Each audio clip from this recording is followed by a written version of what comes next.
Good evening. Before I begin, just a quick check. If you can hear me, see me, let me know.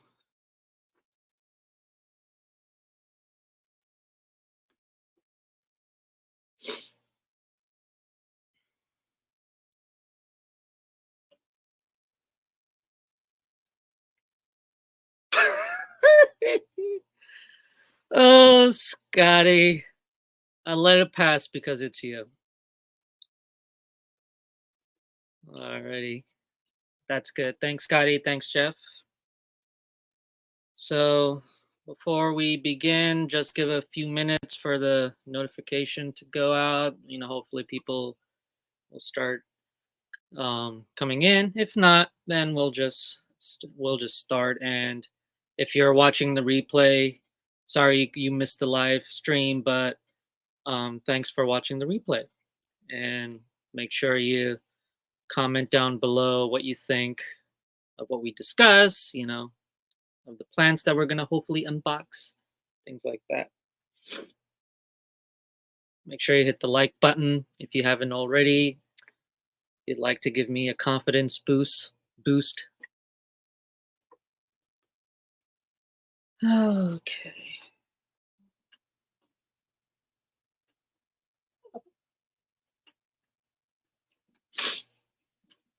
While we wait for more people to come, let's do some hello highs. My dear friend Scotty.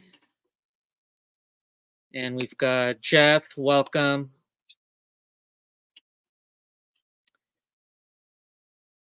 You look tired. That 3:30 movie tire you up? There was nobody there at 3:30. But then I had some other setbacks, but I don't know. Work was dreary today. It was slow, and then I don't know. And the weather hasn't been good either. So yesterday it was raining like crazy. I Don't get me wrong, I like the rain. I like the sound of rain. I hate going in it. Like if I have to go to a store or something like that and it's just pouring out like a lake is just falling on top of you. I hate it. And on top of that, it was like it's like God turned on a blow dryer or like a leaf blower, and it was just wind was blowing everywhere. If you had an umbrella, tough luck. The umbrella's useless. Because last night I had to go to Home Depot to grab a smart plug for the CO2 system, which we'll talk about in just a bit. And then I had to grab some other stuff for my mom. And it's only like a 5-minute drive, but even that was horrid. And then today there was no rain, thankfully, but very windy, and Scotty can attest to that. And so it just even my car was like wiggling a little bit because of the wind, but thankfully everything was okay. We've got Coro, thank you very much for stopping by, and we've got Steven. Welcome. Yeah, Scotty, the you know even with me, I'm with you on that. But yeah. See, the thing is I don't put anything in my hair. So I don't put gels or hairspray or anything like that. Um, so there's nothing keeping my hair together. So every time I wake up, I take a shower, get ready for work or wherever I'm going, or even just hanging out in the in the house during the day. Like this is my hairstyle, what you see right now, right? And I go outside. It won't be as windy as it was today or yesterday, just a little bit of wind and my hair's all over the place, and then it's just like me trying to keep my hair together. And I got my hair cut, so it's manageable now, but when it's long or longer, um sometimes the hair will just start to droop down and I have to like flick it back. But I'm 27 and I'm already losing hair, so yippee. But yeah, so hopefully more people will still show in, but we can kind of start talking about stuff. So today's video is just going to be, or video, live stream is just going to be obviously the main event is the unboxing. So I recently did an order from Tropica to stock up on some plants. I mentioned it in a previous live stream, and and I decided to order it in earlier than I was hoping for. Even Scotty mentioned that the the order's coming in early, but I decided to just go for it. I had the funds available, so why not? And also, a few people requested some plants that Tropica had in stock, so I decided to place the order. So we're going to do an unboxing for that. But before we do that, just a few updates of what's been going on with my personal tanks and all that and stuff like that. But hello, Zainab, my sister, Fish Family. Thank you very much for coming. But yeah, so updates. So I decided, I don't know if you guys don't follow me on Instagram, make sure you do. But also not just my Instagram, but the business Instagram, Atlantic Aquariums. I posted a um a little story. I decided to hook up my paintball canister CO2 system to one of the plant tanks, the holding tanks, um, just to see um, if it'll do anything, if it'll help the plants in their transition to fully submerged and things like that, just to give them the best chance possible. Um, I've already had to throw out, I believe, 2 pots of the Mordinia Kasek, because it was just almost the entire plant just ended up melting, and I didn't really see any new growth. So I had to toss those out, and I have 1 pot that's half melted. So hopefully after the stream, what I'm gonna do is I'm gonna basically yank out the melted portion and keep the still intact portion. Hopefully um it'll bounce back. That's my goal. But if not, then that pot's gonna have to be tossed out, unfortunately, which means I will only have about 2 pots of that plant remaining. But it is what it is. But all the other plants are doing well. The crypts aren't really doing anything, so they're probably a lost cause too. Um, the Cypress Helfera is doing very well. Actually, if anybody knows how to trim Cypress Helferi, please let me know, because it's a grass type plant, but it's not like your dwarf hair grass or anything like that, where I can just chop the top portion a little bit and it'll grow out. I think I have to go down each strand and yank the strand out. Um, Similar to like Vallisneria, I believe. But like, if anybody has any experience with it in terms of cutting it back a little bit, please let me know, because it is way too long for me to ship, um, at least in the small boxes that I tend to like to ship. But I mean, if I can't really trim it back, because it is a beautiful, it's very long. It's about almost this long now. Maybe I did take a picture of it. But yeah, the Cypress Alfara is doing very well. Econoduris renai is doing very well. I posted a picture of the Nymphoides Hygrophila Taiwan. It's going very well. But yeah, the Merdania, Kasek, and the Crips are just, I don't know. But all the epiphytes are doing very well. Um, but yeah, so I hooked up the CO2 system to it. I'm still trying to dial it in. I have the Fluvo CO2 checker hooked up to it. Let me see if I can show you a little bit. So you'll see it like right there. Yeah, right there. The CO2 checker is hooked up on there. So I'm trying to monitor CO2 levels. I think it might be. I think I might have to crank up the CO2 a little bit, because it takes a while for the CO2 to turn solid green. Um, I don't know. The problem is I'm not home long enough to keep an eye on it. Um, but thankfully I'm off tomorrow from work, so hopefully I can spend some time tomorrow paying attention. Now that I have the CO2, like the smart plug, um, and so I have the CO2 on a constant schedule. So hopefully I can now kind of focus on that, which goes back to my other update. So with the CO2, I wanted to hook it up to a timer, and I had a timer on it before. It was like an inexpensive timer. I don't even remember where I got it from, but it's like one of these ones.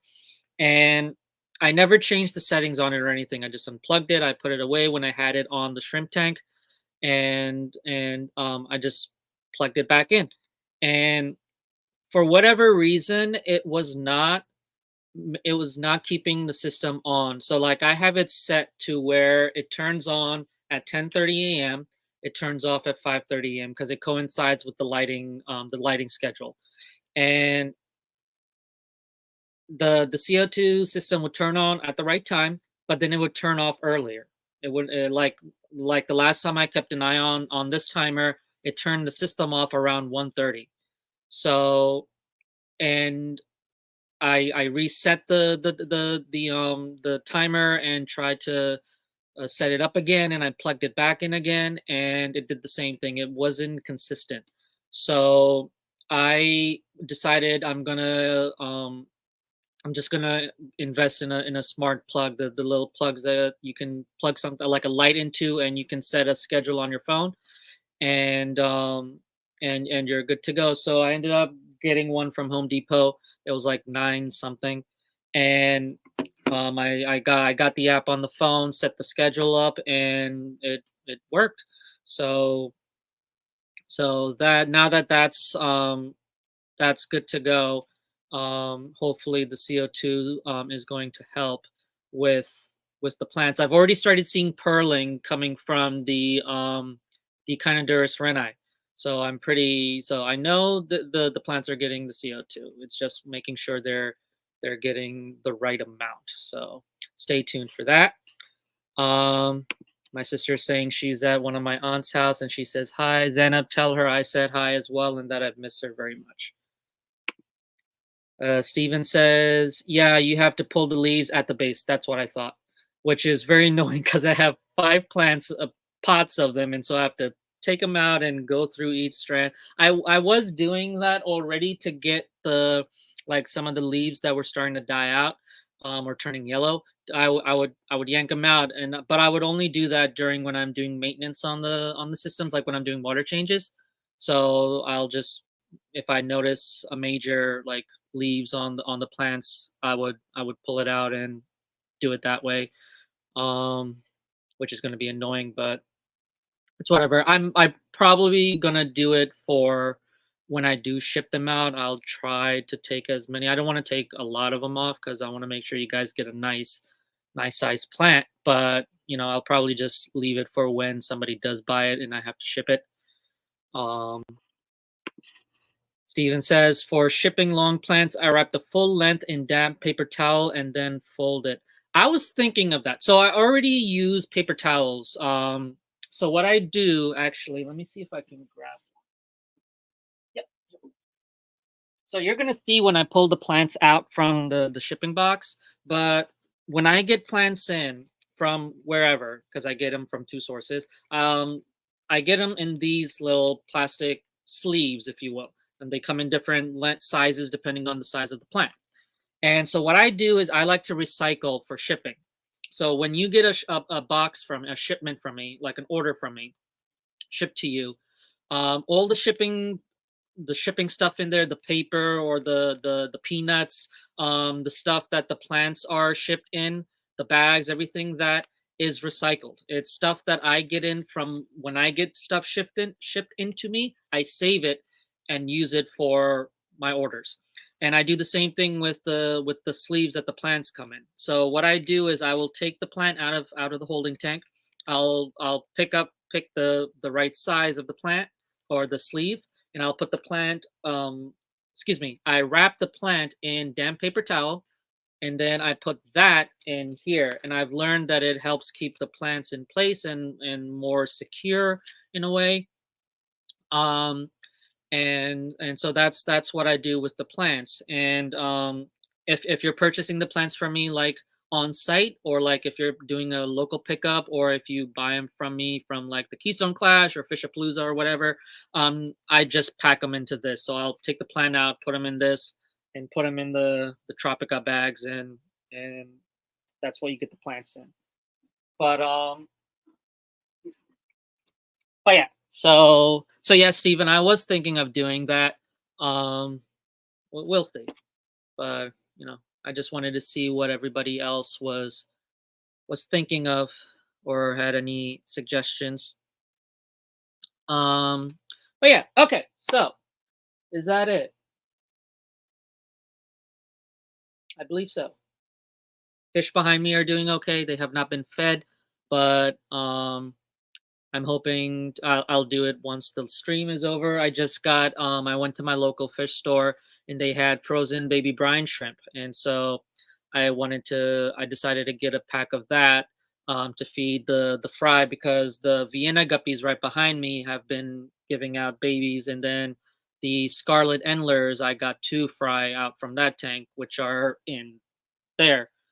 And so, but I feed them dry food. So I feed for the fry, I feed them the Sarah baby Gran fry food, as well as others. And as much as I want to do live foods like live baby brine shrimp, I just don't have the space, to be honest with you, to set up something. So I went to my local fish store, not really planning on buying anything. And I just asked because the one of the employees who works there, she's a good friend of mine, and I just asked her, I was like, hey, do you, I know like Hikari had makes or has the frozen baby brine shrimp cubes, like, do you guys have them in, because usually when I'm there they don't. And she's like, oh yeah, we do have them. And I'm like, show me. And then she takes me to the freezer, and then gives me the little packet, and it's from Hikari. And I'm like, huh, I've been looking for these for so long. And so I ended up buying them. And I brought them, and I'm already using them, and the fry are going crazy for them. Um, it's just for because I want to mix. Like, I like to mix their diets. I don't feed them one particular food. I feed them a multitude of foods, and so they still eat the Sarah. Um, Sometimes I'll grind up the regular food, so like the fluval bug bites, the extreme krill flakes, things like that. I'll crumble them in small enough so that the guppy fry can eat it.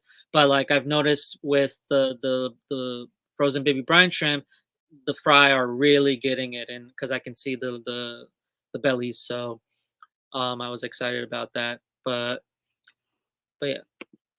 Fish Traveling. If you're having a good time, do not forget to hit the like button, Fish Fan. Yes, please do so.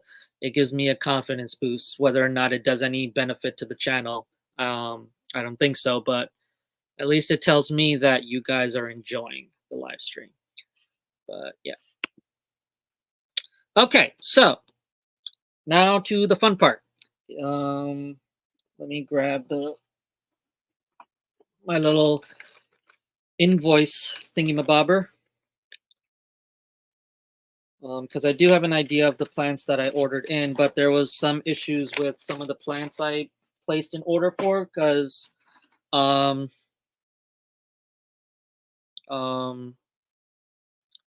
mainly for the tissue culture. So I ordered the Anubias Barteri mini coin, and I got an email from Tropica. They were saying that it's out of stock.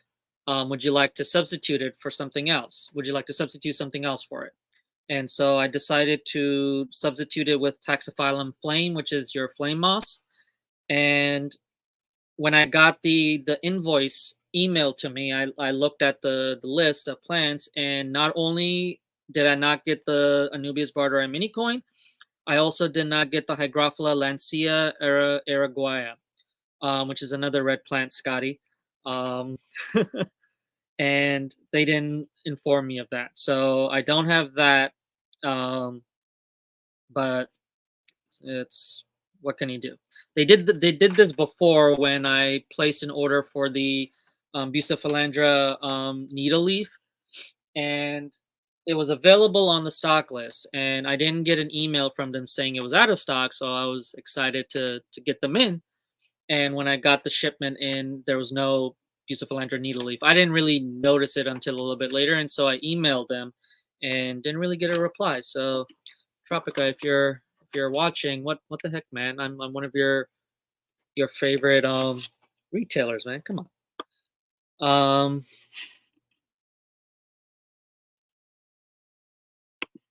Jeff is saying it was a snowy drive home. Yeah, man, be careful out there. But I want snow. Okay, a very unpopular opinion, but I like snow. I don't even mind shoveling it. I just, it's I just want here in the Northeast during winter it snows. When I was a kid, it would snow, and I would be so happy when it snows, so excited. Not only because school would be over, but you like to play. And even though I'm a grown adult, I'm still a kid at heart, and I want to play in the snow. And it has not been snowing, which as a scientist also, climate change. So screw you, climate change.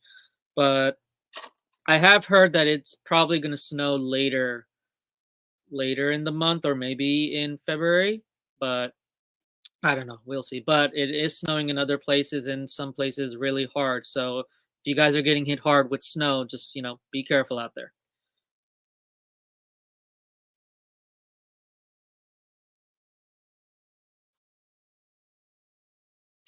I don't know if I can still like Professor.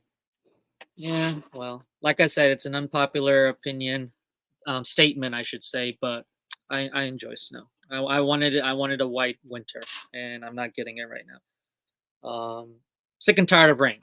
Like I said, I love rain. I love the sound of rain and all that, but it needs to snow. But like I have relatives in North Jersey, and it snowed there, but then it rained here, and I'm just like, we're only an hour away. Why can't it snow where I am? But it's whatever. Okay. Um, let me move things around here for a bit. Let me put you away. I'm gonna turn my phone off because it's low on charge. But yeah, if the video is getting a little climate change is an unpopular opinion. No, not climate change. The fact that I like snow. I like snowfall. I want it to snow is an unpopular opinion, at least from what I've heard. Because people don't want to shovel the snow and all that. But you know, climate change should not be an unpopular opinion. It is a thing. Okay, I don't know. I don't know if how everybody else feels about it, but I am a scientist. I went to school. I've seen the facts. It is a thing, and we can see it all around us. It has not snowed here where I live. It hasn't snowed when it should be for a while. Um, but anyway, okay. So, so I have the box right here, and it's a mixture of potted plants and tissue culture. But it's not a lot. So in terms of quantity, it is a lot. But um, in terms of the variety of plants, it is not. Whenever I place an order, I only do the minimum purchase requirement, which is for potted plants, it's about 150. So I only do the minimum requirement for it because like I've mentioned many times, and I promise I'm not going to make a habit of doing it frequently, but I don't have a lot of plant turnover to order more plants, more quantity, more variety. Um, but I try to get some variety. I don't try to get the same plant twice, if that makes sense. So, like for example, in the previous Tropica shipment that I got in, I had the Mordania Kasek in it, right? Did not place an order for that now, mainly because of the fact I haven't even sold the ones that I got in. But just to bring some variety in. Also, I'll try if there is obviously a special request. You hit the notify me when back in stock button. That tells me that somebody wants to know when that plant will be back in stock, which means they might have interest in that plant, and so I will add that plant to the list as well. um but yeah, so first things first, let's see what we got here. So I'm just going to show one plant at a time, and then I'm going to take a couple of seconds to take them all out because they're kind of stacked up on top of each other. Um, Let me just catch up on chat for a second, see if I forgot anybody.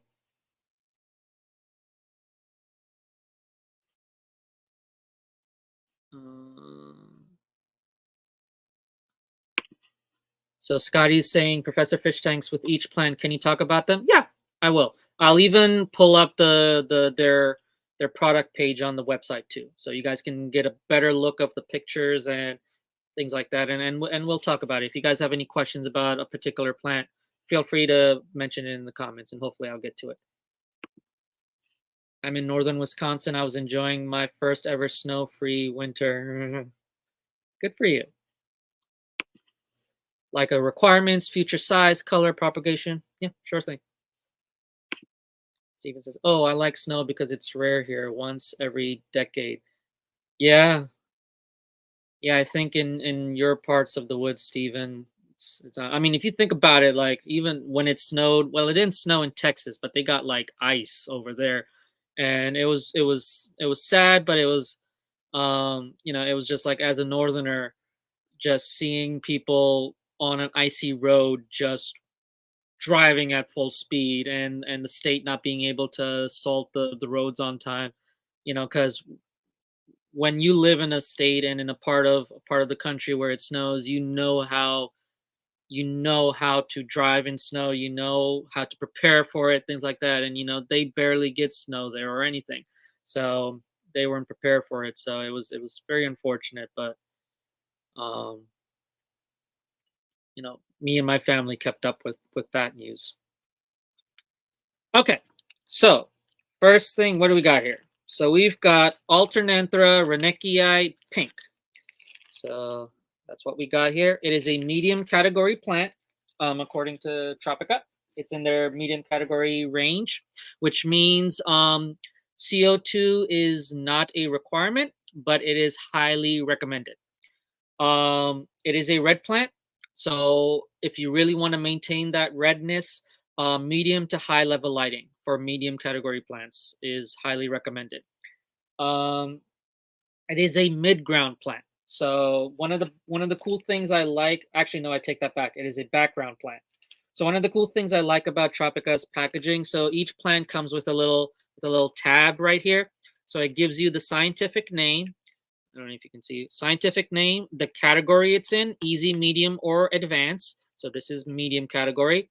It gives you the placement of the plant. So it'll tell you foreground, front, mid, back. And then it has more information on the back side of that tag. Um, so yeah, it's a tall plant. You can keep it as a mid-ground plant if you keep up with trimming, but if you're just gonna let it grow, it's gonna obviously grow as tall as it can.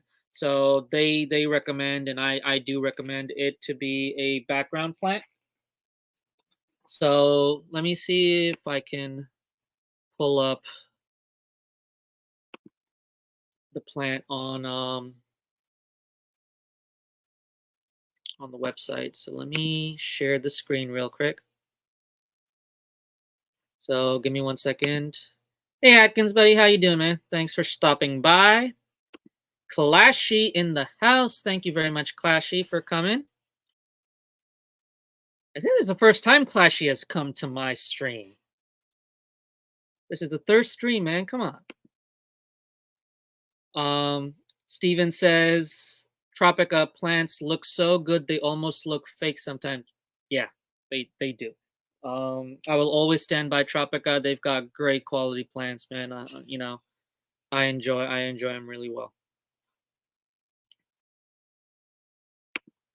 Sorry, sometimes Clashy slacks off. It's okay. Clashy's very busy. I'll give Clashy a break.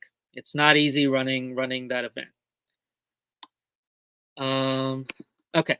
So let's do screen share. Share. Okay. Hopefully you guys can see. Let me know if you can't.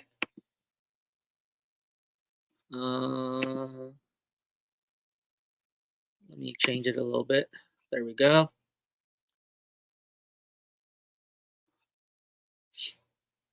Clash is cold and needs a nap. Just get a nice blankie. Just snuggle in the blankie and get a cup of hot cocoa. You'll be all right. That's what I'm craving right now. That's for sure. Okay, so here it is, Alternanthera renekii, pink. And Scotty, I'm going to be saying the scientific names a lot, so make sure you're writing down notes of how they're pronounced. All right. So that's the plant right there. That's a little close up of the leaves, and this is the plant in its environment in an aquarium. Um, that's the price right there. It's doesn't say that it's in stock right now, but after the stream, it is going to be. I'm gonna change that so it will be in stock. Now, keep in mind all the plants that you're gonna be seeing today, um, will be in stock on the website, so you can put them in your cart, purchase them, whatever you want to do. They will not be shipping until next week. Okay. So if you want to wait until next week, you're more than welcome to do that. If you want to purchase them now, you're more than welcome to do that. But they won't be shipped until next week. Why? Because I ship Monday through Wednesday, maybe Thursday, or but just to make sure that you get the plants the same week. Okay. Now, another reason is because I want to make sure the plants get situated in their aquatic environment. I want to inspect the plants as well. Make sure there were no hitchhikers or anything like that, and just to make sure they're good to then be shipped out. But if you want to place the order just so you can make sure that you have them, you're more than welcome to do that. But they aren't going to be shipped out until next week. Now, Scotty, you're the exception because you most likely are going to do local pickup, which is me delivering them to you. So you'll be the exception for that. But if anybody else is placing an order to be shipped, you'll have to wait until next week.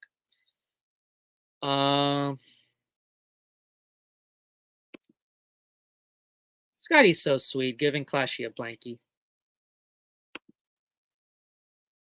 I can't buy it. It says out of stock. Be patient, my dear friend. That's a fair price for the size. Exactly, right? Even like some of the higher priced plants, like you're getting good quality for it.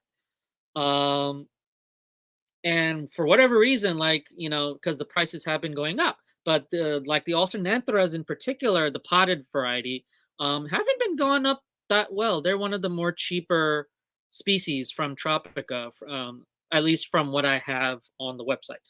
Um, but yeah, yeah, I think it's definitely a good price for the size of them. Like let me just show you guys again. Like, you know, compared to like my hand, right? I don't know if it's a good comparison, but it's pretty decent size and like nice redness in it, right? Really, really, really cool, good quality plant.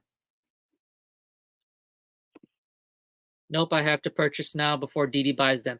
Scotty, Dee Dee is not going to buy them. I already talked with her. She doesn't want to buy any plants right now. So you are okay. Okay. I don't know. I might change if Dee Dee see this live stream, but you're okay. Don't worry. The alternantheras I got because you requested them. So you're gonna get your plants. My chair on Friday or Sunday. I think I work.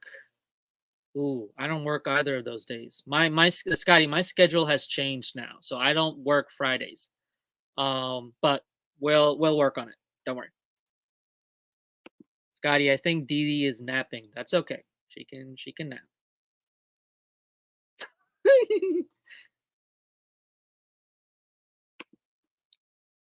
Steven, the reason is because she was asking me in another live stream. I don't remember if it was your live stream or whose, but I mentioned that I was placing an order or something like that. I can't remember. And then she was in the comments. She was asking me when I plan to do it, place the order, and I kept telling her, but I guess she was missing it because the chat was pretty lively, which is a good thing. But And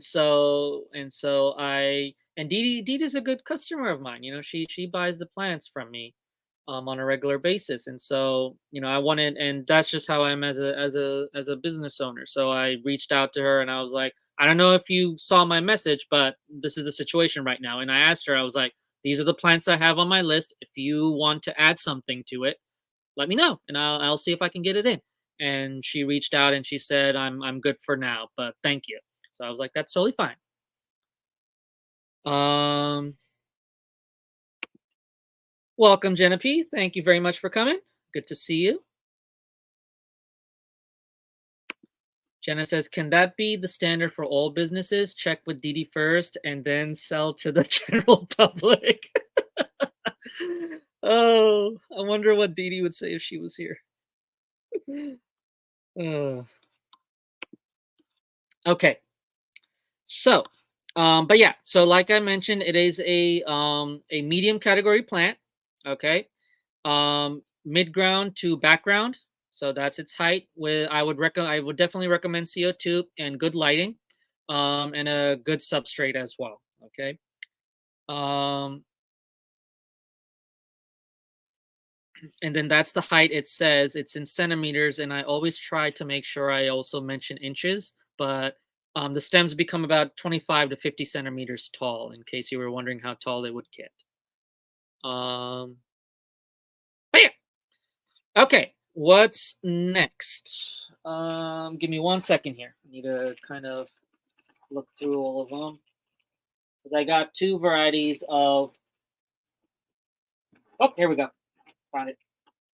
Oh wow, these came in smaller,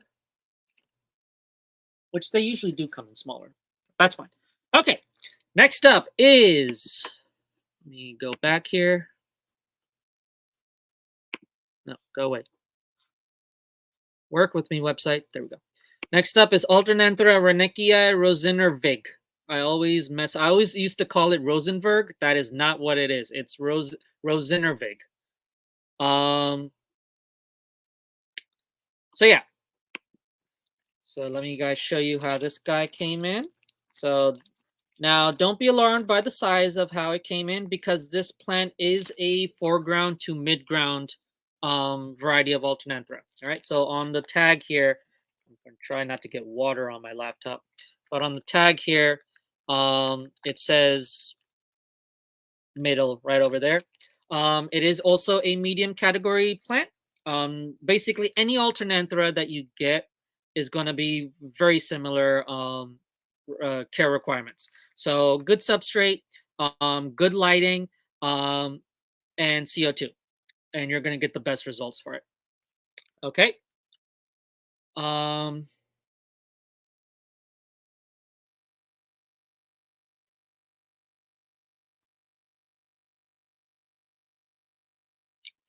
Thank you, Jenna, for the inches conversion. Coro says Scarlet Temple.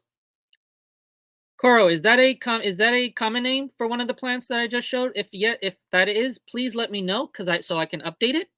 Because so on the website I always put in the scientific name, and there's a reason for that, and I might talk about it in a bit, or it'll be on a video that I'm going to do about scientific names. Um, but basically the reason I put scientific names is because you'll have multiple common names for a single species, and but the species name is the same thing. The scientific name is just one, right? So that's why I put the scientific names, is because at least with the scientific name, you know what it is.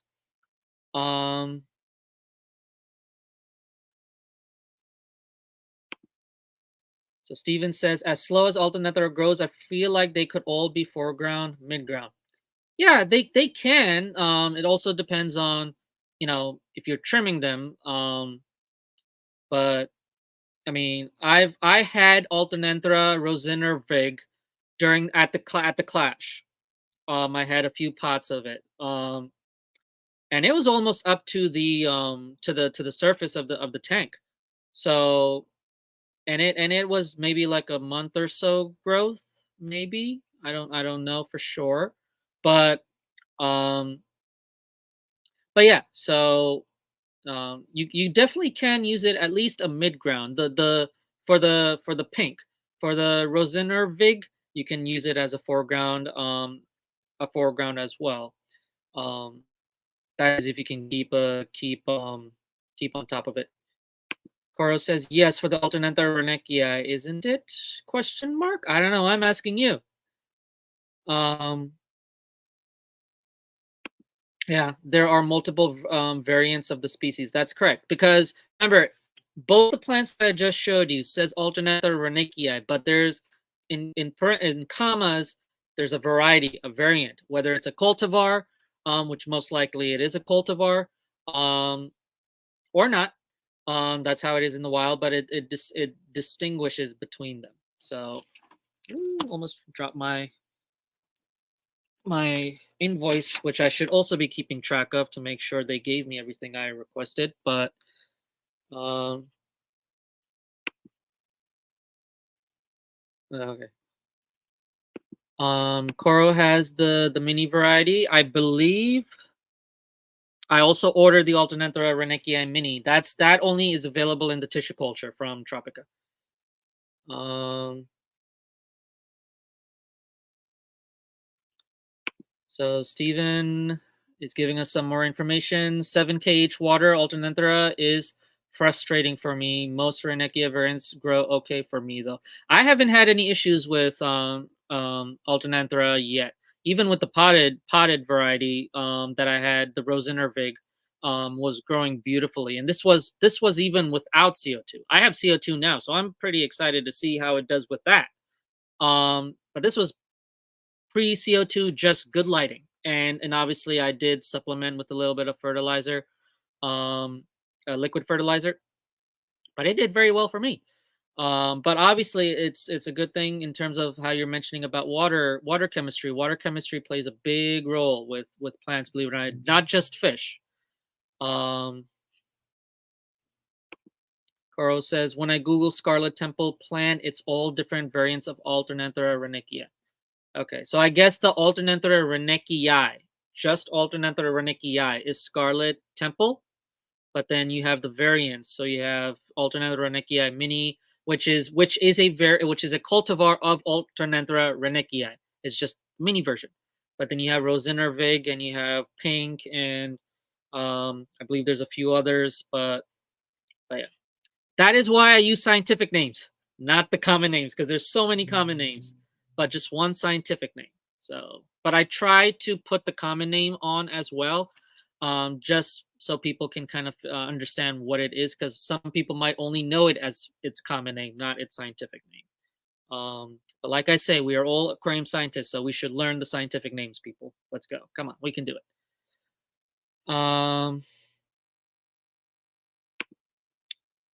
Without CO2, it's a total fill in my water, just gets algae. Then, like I said, it's a medium category plant. So if you want the best results, I recommend CO2. Add CO2 to it. Good lighting, CO2, medium to high level CO2, and a good substrate, and you should be okay. Um, but at the end of the day, it's trial and error, right?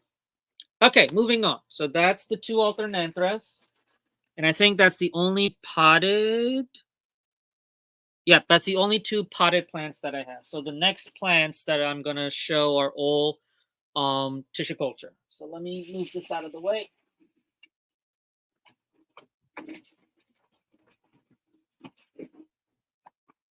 Scotty, I know you've been wanting red plants, so all of these are calling your name. All right, just letting you know. I've got five of each, by the way. Five of each. That's the minimum quantity of each species I can get. All right. Since we're in the oh no, not that. What the? Oh, okay, never mind. Excuse me. Okay.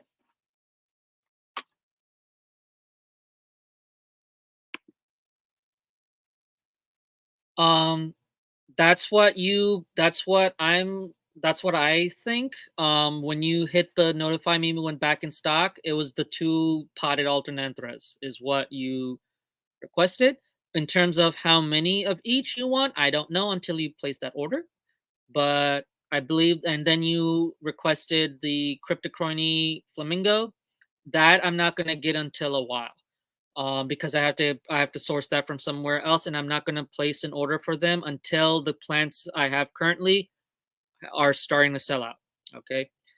That's another, transparency with you guys is I'm not getting another shipment in for a while until because I still have a lot of plants in the system that I need to get out before I can place any other order. But the next plant order won't be from Tropica, it'll be from the other source. Unless the Tropica stuff sells out and then I do order more Tropica in. That just depends on people buying them from me. And by no means am I pushing anybody to buy anything. Um Yes, I'm moving on to the tissue cultures now. So yeah. Okay. So um all right. So moving on to want to grow tissue culture. So let's see. I'm gonna scroll down.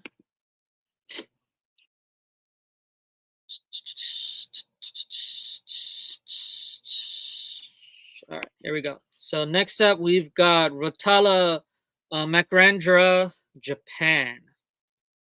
Another red plant, Scotty, and hint. So that's what it looks like. And let me show you what I'm seeing. Whoop! Go away. Got a lot of fruit flies over here. So that's the plant right there. Okay. So this guy is a background plant. Okay.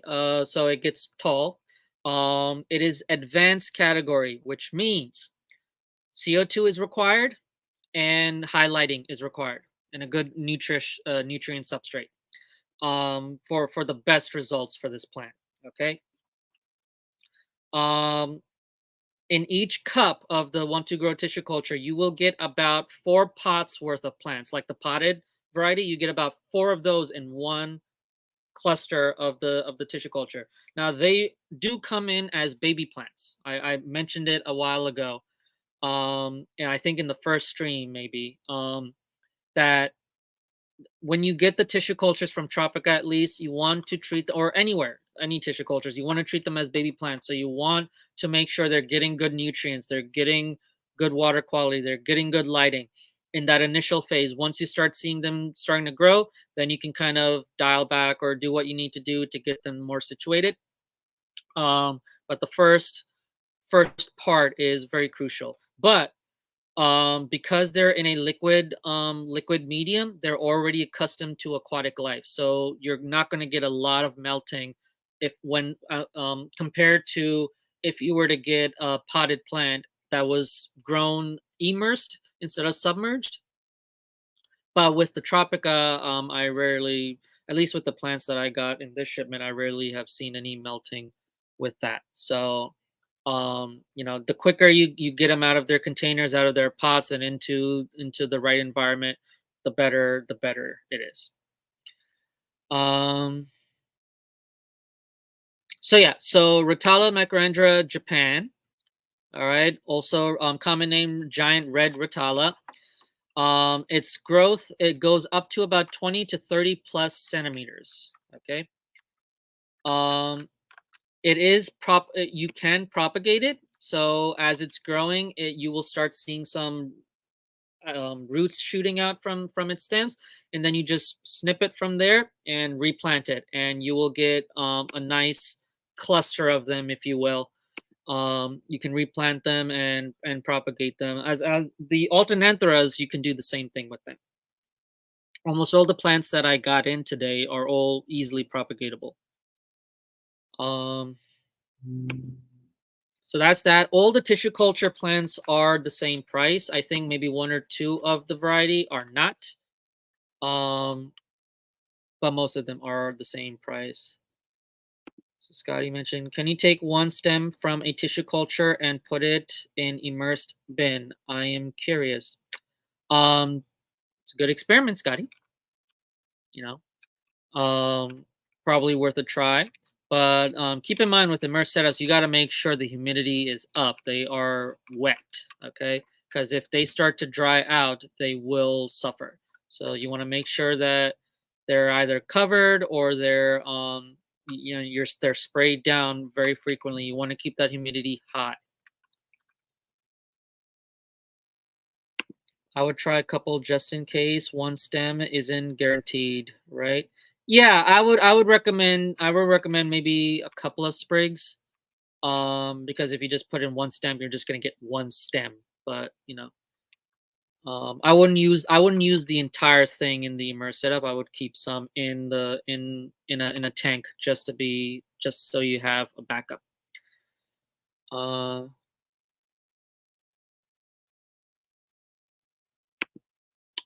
I see some people use terrarium cloche cloche thingy things to move from immersed to immersed growth phase. Interesting. Terrarium cloche. I think I know what you're referring to. Give me one second here.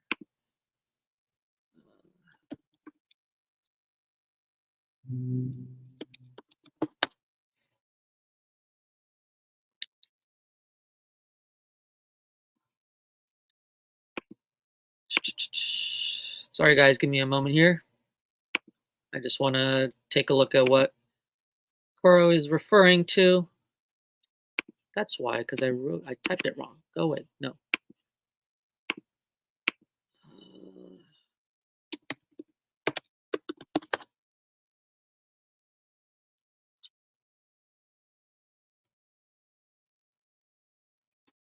Oh, Wi-Fi. Anyway, I'll look into that in a bit, but um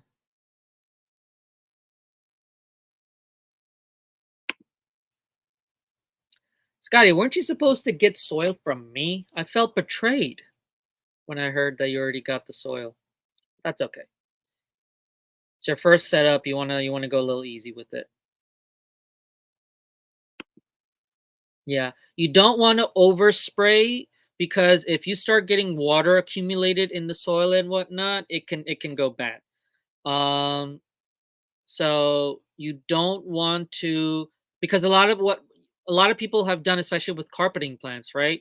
With door baby tears or whatever, they'll plant the plants in the substrate in their tank, and they will do a dry scape, if that makes sense, where they'll just spray it, make sure it's humid, and then once it starts growing out, then they fill it up with water. But one thing you don't want to do is have water puddle or get into like start to accumulate in the soil, and just stay there. You want to keep it so that the plants are using it. It's not getting too over flooded, and you should be okay. I know you got that, but didn't you also get aquarium soil to mix in with that? That's what I thought I heard. I want to find a small pump that can handle those micro irrigation misters or something so I can run recirculated water in a bin like that and also run it for like trying moss and stuff. Yeah, there's a lot of DIY missing that a lot of terrarium or vivarium people use. Um, I mean, you can also buy mixtures designed for vivariums and paludariums and things like that. Um, but but yeah, you can definitely. There's a lot of stuff out there for excuse me. There's a lot of stuff out there in terms of DIY misting that you can definitely look into and you'll find. Um, Scotty, how do you get a Kessa light in a shoebox? Scotty says that sounds expensive because it is. It's one of the higher end lights, Scotty. Um, Jeff, do you have a Kessa light that you're trying to use? And shoebox? Am I missing something here? It's out of your budget, exactly. That's why I emphasized. Yeah, Scotty, it's an expensive higher end light. But hey, you never know. Scotty might want to go into the higher end stuff. I believe in him. Maybe once he finally gets a house.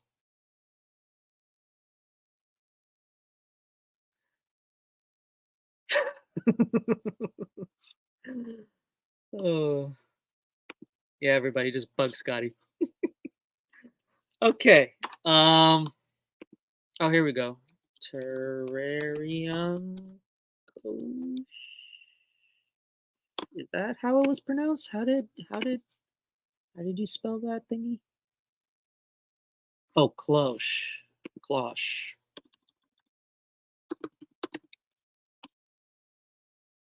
Oh, okay.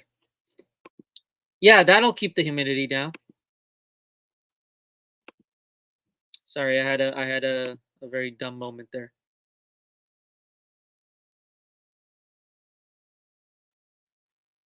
Speaking of Kessels, if anybody wants a Kessel, I sell them on the website, or I can get them in. So let me know. I've got Kessel, Fluval, Nano, and the regular 3.0s or 2.0s. I don't know which version. And then I've got Ecotech freshwater, and I've got AI freshwater. Um, I prefer the AIs because I've worked with the AIs. But yeah.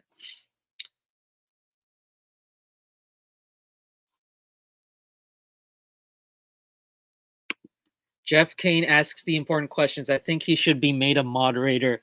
I'm trying to figure out how to make people moderators. At some point, there will be moderators, so don't worry about that.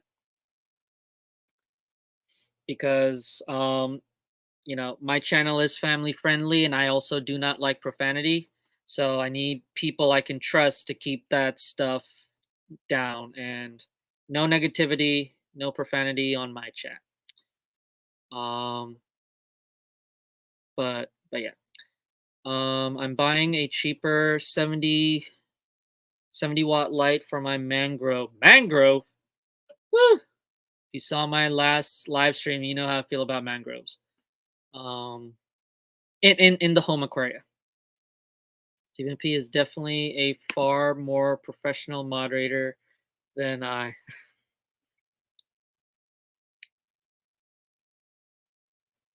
For the AI Prime is the other one people want me to get, and holy smokes, that's not a cheap light. No, it's not. It's definitely an investment, but you get a lot of control with Spectrum, with the Calvins.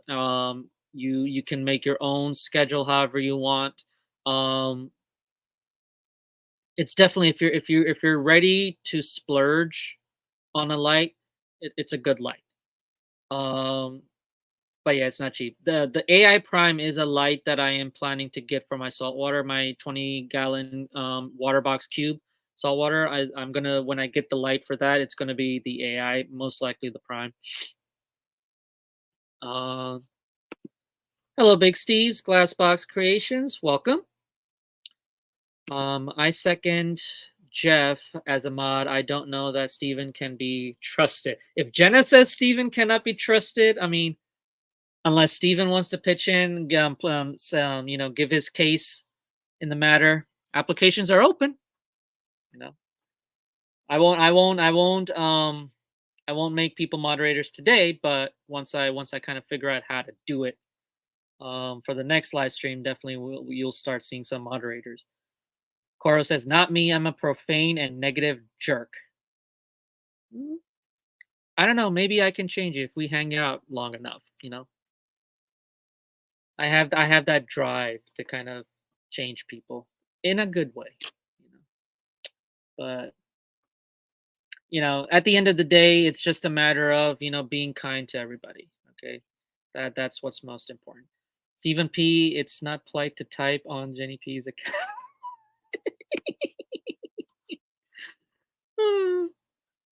Honestly, my mangrove is the primary inhabitant of its jar, and I fully expect it to outgrow the jar within the next couple years. Also, root pruning is something I'm familiar with from bonsai. Okay. Yeah, because like I mentioned, like mangroves, it's a tree. And unlike, I mean, I have heard people implementing bonsai techniques to um to mangroves, I just don't know if I really like that. I want the mangroves to grow nice, and if I lived in a warm climate where I could have an outdoor saltwater pond, I would have a mangrove there. Or an indoor exhibit style aquarium that's big enough where I can get a good sized mangrove in there and it's getting good lighting and everything. That's the only time I would do mangroves. That's one of the reasons I don't have mangroves on the website right now, is because I just don't think they're a good thing for the longevity of an aquarium. But that's just me. That's just me. Um, Jenna says, I am my own person, but see, this is why Steven can't be trusted. Um, Sorry, guys. I'm trying to get through the comments so I can show you guys the rest of the plants. But I also want to say hi and and talk with all y'all. So hey, there's Zen Gingers. Ginger, thank you very much for coming.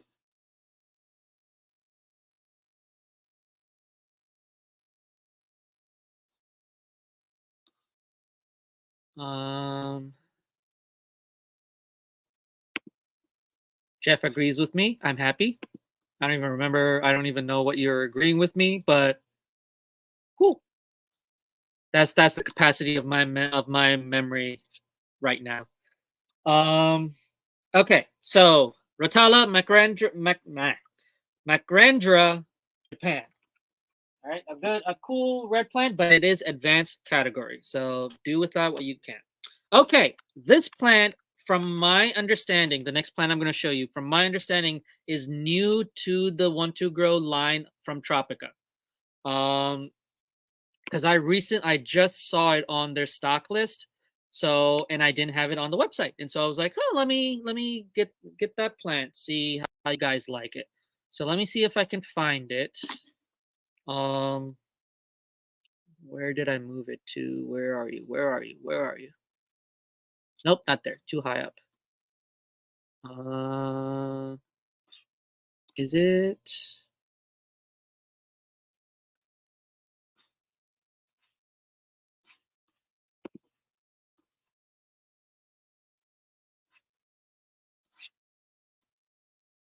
There it is. Okay.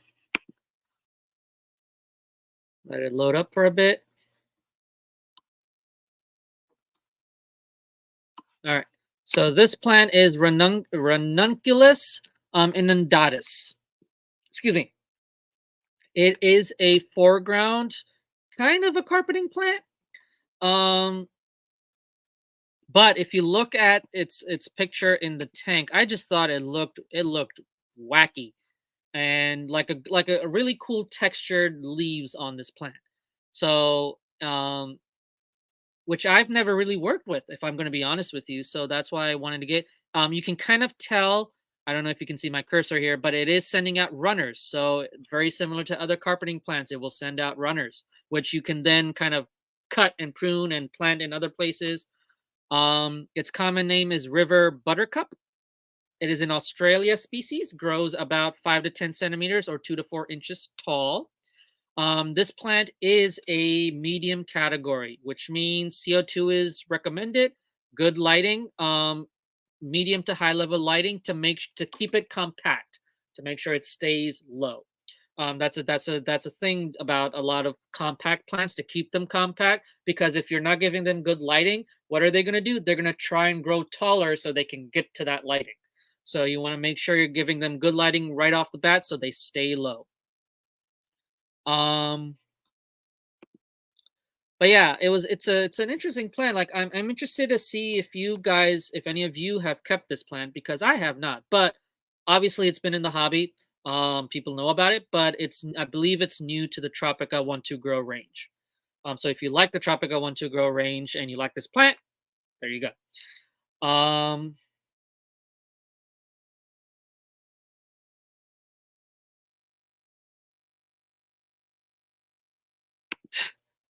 Out of 150, Scotty, 150 is the amount of purchase, right? $150 worth of plants, right? So let me just tell you right now. So the species that I have brought in is one, two, 3, 4, 5, 6, 7. So I have 7 species of plants. With the potted plants, I have 5 of each species. For the tissue culture, I have 3 of each species. So that's it. I don't have 150 plants or species of plants. No. Um, I am not that rich to be able to afford to bring in that many stuff. But that's the amount of species I have, and then how the quantity of each plant that I brought in. But it's $150 worth of plants. Agreed with you about not putting trees in an aquarium. Yeah. Kuro says mangroves are definitely not a good source of nutrient export like macros are and things. I'm growing it like how some people grow citrus or ficus. I do like crabs and mangrove revolus though. Okay. Okay. Yeah, some people like to keep mangroves as part, like similar to how you would put a sprig of pothos in your tank, right? Pothos is a good nutrient export, but mangroves, I don't really know. Okay, even if it is, I mean, at the end of the day, it's a tree. Okay, you don't want that in your tank. Um, Jeff says it's a 24 hours special. He mentioned it at the start. I don't know if you guys want to deal with me for 24 hours, to be honest with you. Scotty has never heard of this plant. To be honest with you, I kind of heard of it. I've heard of the genus Ranunculus. I've heard of that. Um, but yeah, Scotty, I can barely find a second job, let alone you already have 2 jobs. You're looking for a third job, man. Don't kill yourself. I'm trying to find a second job. So I think Steven has experience with this plant. So yep, it's cool, grows wherever it feels like it. Yeah, I mean it sends out runners. It is a carpeting plant. You can have the carpeting or mix it in with your carpeting plant. So if you have like I don't know, Monte Carlo, dwarf baby tears, dwarf airgrass, right? And you wanna add some texture into there, you can. I have seen people where they will plant it in the foreground, like towards the front of their tank. And sometimes, if you have like rock or especially wood in your tank, it'll kind of start creeping up on the wood, which I think is kind of cool. But yeah, I kept it for a while. I probably still have it somewhere in the back of a tank. Okay, cool. It's okay, Scotty. It's okay. Remember who you're supporting. um, Hey there, Liquid Zoo. Thank you for coming. I was late though and also had to wait 5 minutes because I wasn't subbed. Yay, now you are. Thank you, thank you. I try. I try. Thank you guys for coming. I appreciate it. We're at 14 people now. That's cool. Yeah, Matt, you might want to go back on the list. They were talking about something with Fish Fam Link. I don't know.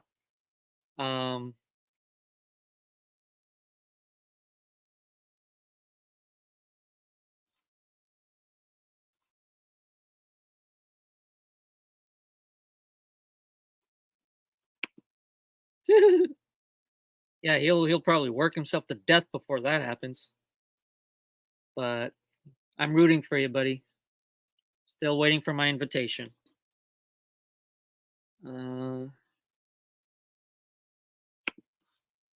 Scotty says, "How can I buy these plants if I don't?" And Coro says, "With with her credit card or his own credit card, and then he can pay off the credit card later on." Um,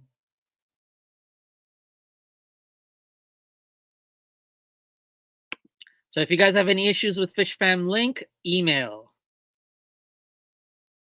If somebody wants to put that email in the chat, feel free to do that. Matt, if you want to do it, you can go ahead.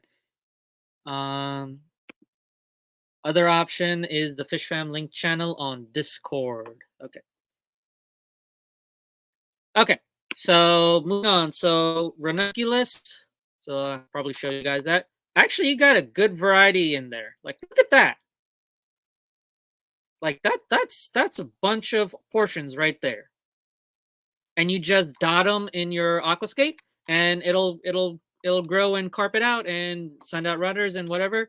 So, pretty healthy plants, to be honest with you. Really cool. Please buy it, otherwise I'll use it, and I don't want to do that. Okay, so that's the first tray. Now I have to take this out. Woo, careful. Come on. So this is the first tray right here, which is the Rotala and the ranunculus. So let me, where am I plopping this? Right here. Okay. All right, here we go. So, ooh, sorry about that. Aw. Scotty says he's been rejected a lot in his in life. Same here, buddy. Well, not necessarily rejected, just mainly the fact that I just never bothered to open up about my feelings, but that's okay. Uh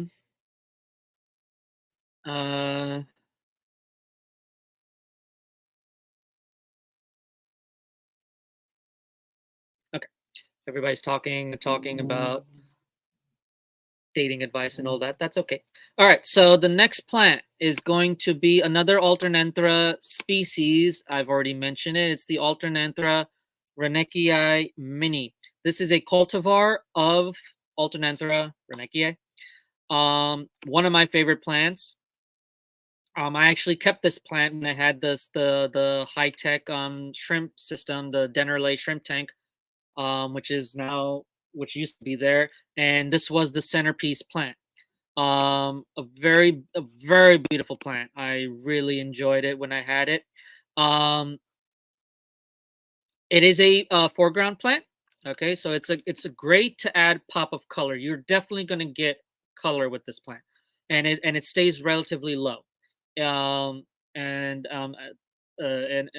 as long as you give it good enough lighting and you trim it down, it definitely does stay low.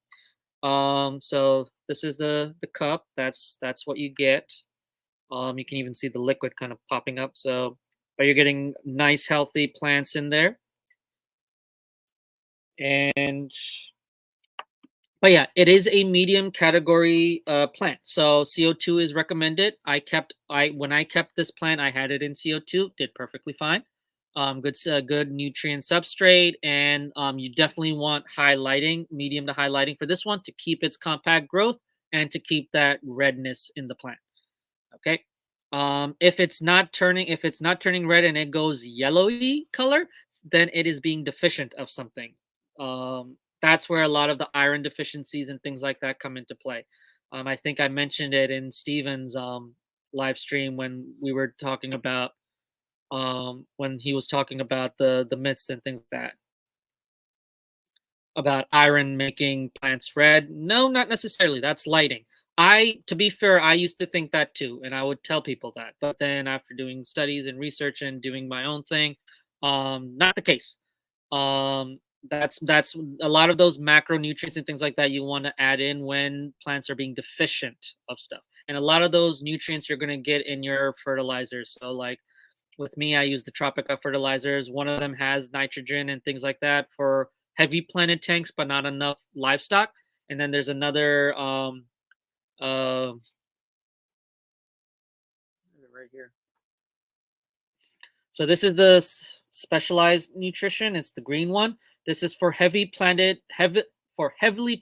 tanks. So this has nitrogen and I believe phosphates in it. Contains nitrate, ammonium, phosphate, and other nutrients required to ensure healthy plant growth. So this is if you have not enough livestock and a lot of plants. You want to make sure they're still getting the nutrients in the water column. And then this is the premium nutrition. This is for just planted tanks in general. If you have good enough livestock, they're getting their nitrates and things like that to make their food. But you need macronutrients like iron. So this contains iron, and it'll help with supplementing with that. And this stuff I have in stock as well, in case y'all are interested in it. Um, okay, let me just catch up on chat real quick here. Give me 1 second, guys.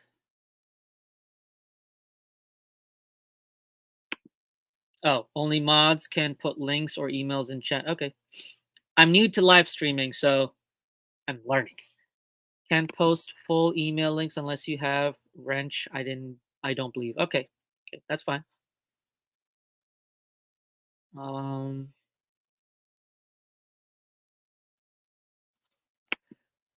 Liquid Zoo says just open YouTube, click on Jenna, and click add moderator. Okay. I'm not gonna do any moderators today, but because I want to make sure the people I'm making moderators are going to really keep up with chat and manage it the way I want it to be managed, which I mentioned earlier. But I have a few people in mind.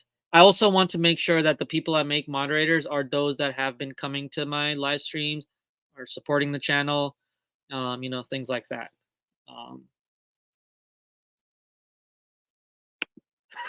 absolutely agree. Matt, Jenna P threw me under the bus after I threw Steven under the bus. I mean, Jeff, that's just karma. To be honest with you, man. Sorry. Um, Matt says, "Come on, y'all. Usama's talking plans. They are real, unlike studies." Life. Do not discourage Scotty. Okay, we're on the verge of a breakthrough. We had a conversation at work even, Scotty. I don't know if you remember that, but uh, Scotty can have a dating life. I believe in him. Uh, okay, so now we're talking my language. So, what is the difference between a cultivar and a burrito? Burrito? Varietal? Oh, varietal. Okay, so cultivar. They're very interchangeable. So cultivar is basically something that is not found in nature. It happened while in captivity, while it was growing. So like some of these plants grew in a particular greenhouse, and it was a cultivar of a regular plant. So like for example, the Alternanthera Ranechii mini is a cultivar of Alternanthera Ranechii, which is the wild plant. And this plant, the mini version, the version of Alternanthera Ranechii that stays really low, really small and compact, was a cultivar that just so happened to have been propagated in human care. So that's what a cultivar stands for. I was gonna do a video on that stuff, but I guess we can talk about it now too. But yeah, hope that answers your question.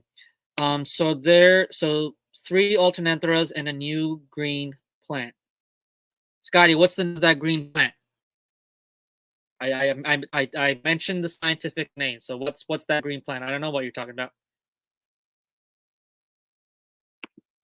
It does not like the low TDS Cardenia water.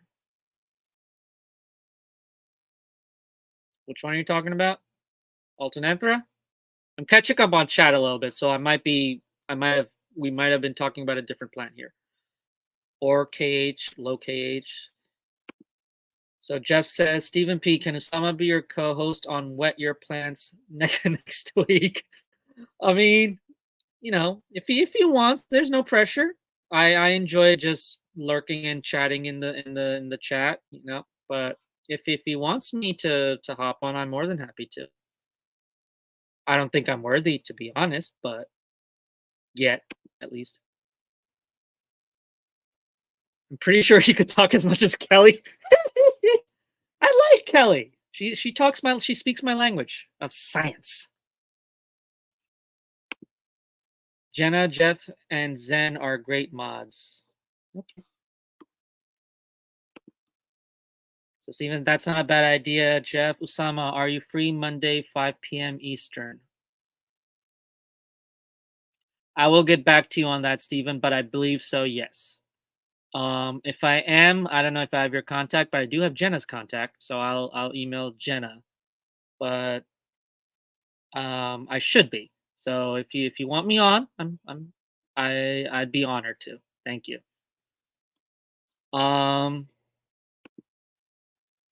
So Liquid Zoo, Matt says, "Oh, I should also request that you consider FishFam Link as a mod. My team won't use it to perform mod actions, but allows it to post links. Contact me if you have questions." Okay, thanks, Matt. Um,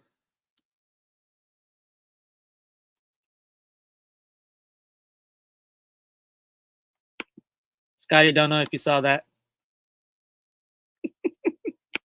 I'll hide it now. I try to make it to as many live streams as I can, but I do work full time with an unknown end of time. It's all good, Jeff. Don't worry about it. I enjoy the people that do show up. And if you don't, you can always watch the replays and comment on the replays. I do keep track of people commenting. I don't get a lot of comments on my videos, but when I do find that somebody comments, I always try to read it and engage it. It makes me smile. Whether it does anything for the channel or not doesn't really matter. I just get a I get a warm feeling. Okay, apparently Rico is going to take care of something. Don't know. Okay, Carl, Alternata Ranecchia mini. So it does not like Cardinia. I mean, kind of make Cardinia water. Now, I have not kept Cardinia yet, mainly because of the fact that they are very picky with water quality. Um, but I did mention in one of the streams, I can't remember which one, probably Garden of Eaters. But I mentioned that I'm not touching Cardinia until I set up my saltwater system, because that's when I will be getting an RODI unit. And so I can make RODI water to then remineralize for the Cardinia and kind of work with Cardinia, because I do want to work with Cardinia and familiarize myself, so that if in the future I decide to sell Cardinia or whatever the case might be, or educate people about them, I am prepared. Right now I am not prepared, but I've read up enough on Cardinia to kind of get an understanding of them. But going back to this, so maybe, I guess, because when I kept them with I kept the Alternanta Ranecchii with Neocaridina, right? And I kept them in aquarium soil. So aquarium soil can soften the water, and I kept them with CO2, which also alters water chemistry, but it was still within the requirements. As long as you're in the range, a lot of the water parameters for a lot of aquatic animals and plants have ranges. So as long as you're in the range, you should be okay. But again, it also goes down to experience. So in Coro's case, you mentioned that does not like Caradina water. Maybe I'll try and look at that. So yeah, it says right here, does not like my Caradina tank. It's doing okay in my dirted tank. Okay, cool. So Matt says 100% Usama, fish and plant related streams are the absolute best streams. I agree. It's actually the only live streams I ever watch, because like I mentioned, I live and breathe Aquaria, right? The science of the underwater world, things like that. This is what I am in my element right now. So Steven says Jenna is a good method of communication. Okay, cool. Perfect. So Jenna, I will contact you to confirm if I am available at Monday at 5 p.m. Um,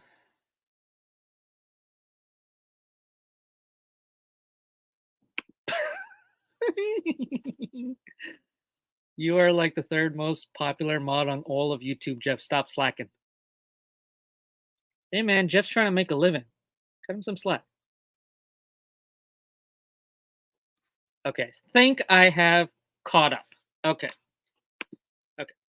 Sorry guys, trying to catch up on thing. Okay, so Alternanthera Ranecchia mini. A great plant. I have very great success with it. I have good what's the word I'm looking for? Experience with it. I try to get it. This is one of the plants that I frequently get from the Want to Grow tissue culture. But the reason is because it sells. So it's one of the popular plants. So if you guys, and I only have 3 cups of this. So if you guys want it, snag it when the plants do go on stock after the stream. So keep an eye on it. Okay, moving on. Moving on. So we got two more plants left, and then after that we can kind of just hang out a little bit. If you guys have any more questions about any of the plants or in general, we can kind of talk about it. It's already an hour and 25, but hey man, I got nothing else going on. So if you guys want to stick with me, you're more than welcome to do so. All right, so next up, so this is the substitute that I had to get for Anubias Reneckii Mini. Oh no, excuse me. What am I talking about? Anubias Barterite Mini Coin. Okay, they did not have it on in stock, so they asked me to do a if I wanted to do a substitution for it, and I ended up selecting Taxilum Flame or Flame Moss. Now, I'm going to be honest with you here. Again, transparency. I'm all about transparency here.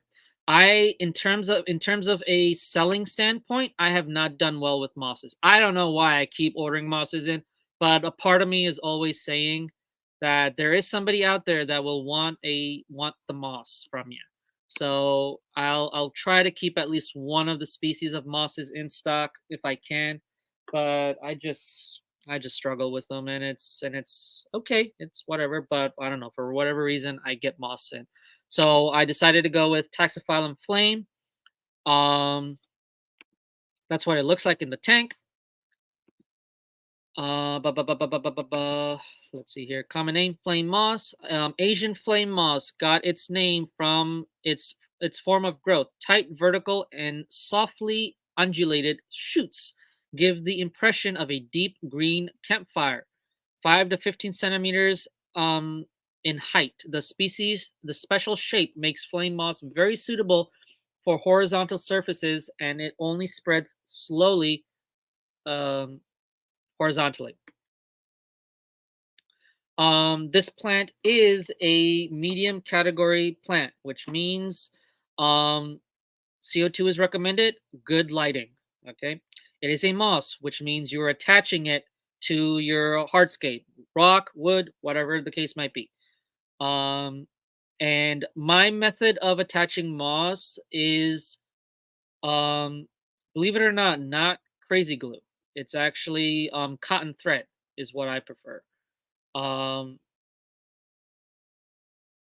I don't know. I just it doesn't look good with with um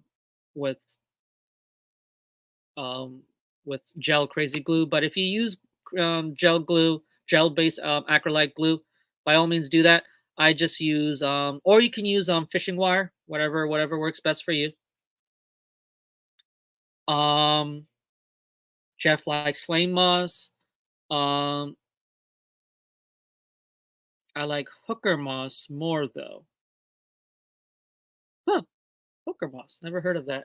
Unless that is an innuendo that I am too innocent to realize. In that case, shame on you, Koro. But um, but I've never heard of that moss before.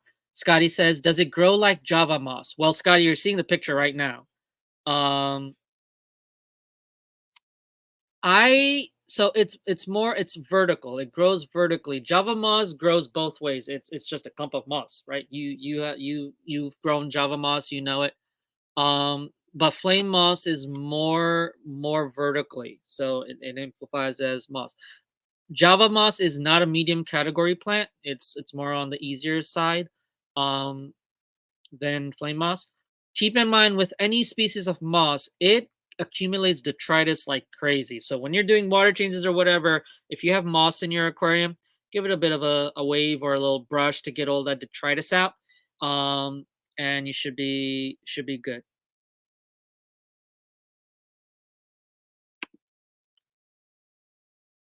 Hooker moss is a common shortened name for flame moss, or is this a different, or is this a moss different moss entirely? So Matt's saying moss is beautiful but is messy. I'm assuming you're talking about moss in general. Yeah, I mean, I I don't use moss that often. But then again, I've never made an aquascape, which I think I would want to use moss for. Um, but I can understand why you would think that. Um, Hello, Fathom Aquatics. Thank you very much for coming. That says it just traps everything. Yeah, it is. It collects detritus like crazy. But I mean, hey, if you know when you're doing your weekly water changes, because let's be honest, we've mentioned it in other live streams. Water changes are, you want to do water changes. So when you're doing water changes, just give it a little brushy brush, and it'll come out.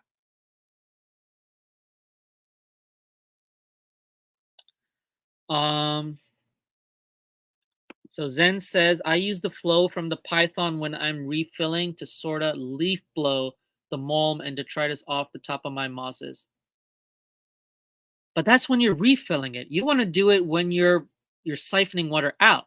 When you leaf blow the detritus out, then you can get that detritus out through your water change when you're taking the water out. You don't want to do it when you're putting water in, though.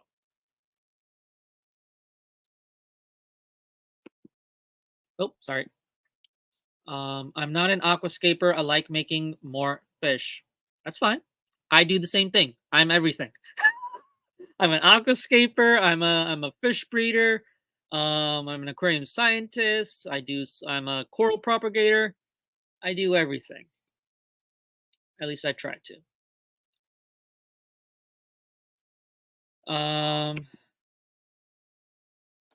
Yeah. I mean, yeah. Powerhead. If you have like a wave maker, if you've got like oh, one of these to add flow into your system, and your moss is in the direction of that, then it will definitely keep detritus. You know, excuse me. It'll definitely keep detritus out of your mosses, right? You want to keep, mulm, detritus, anything you want to keep it waterborne so that it gets sucked into the filtration system and gets out of your system. So if you have really large tanks and your filtration system, preferably a canister filter, or if it's saltwater sump, is not giving you enough flow, you will ideally have a wave maker or a power head or something to give you more flow in the system. And not only that, fish love it, especially if you have fish that come from fast flowing rivers and streams. They will definitely love that flow. And certain plants look really cool in flowy water, like the Cypress alfera. Um, yeah, it usually ends up on my filter intake sponge, but at least it keeps it from building up on the moss when I don't want to get my hands wet. Fair enough. I have a pre-filter sponge on the hang on back here, and I hate cleaning it because when I do maintenance, when I do my water change, um, I'll turn the power the hang on back off and all that, and then I'm pulling the sponge off of the intake so I can pull it out and clean it. And the moment I do that, any detritus or mulm or whatever that was in there, because there's no longer suction, it just falls out. And I'm just like, you son of a gun.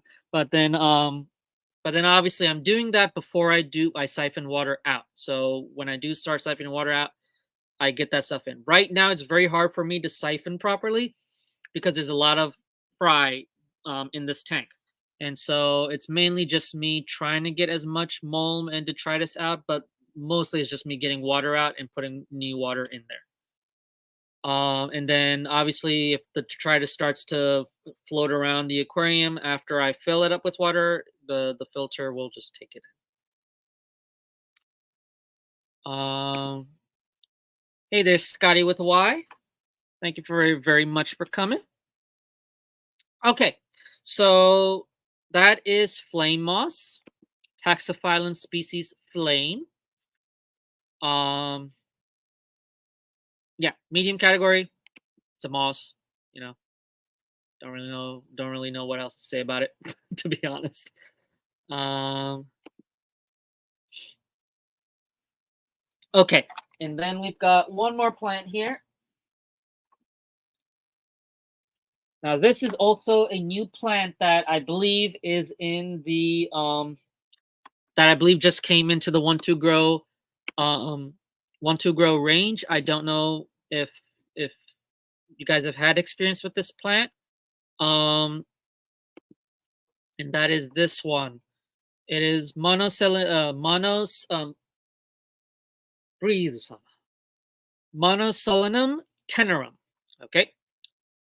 And I could not find a common name for it.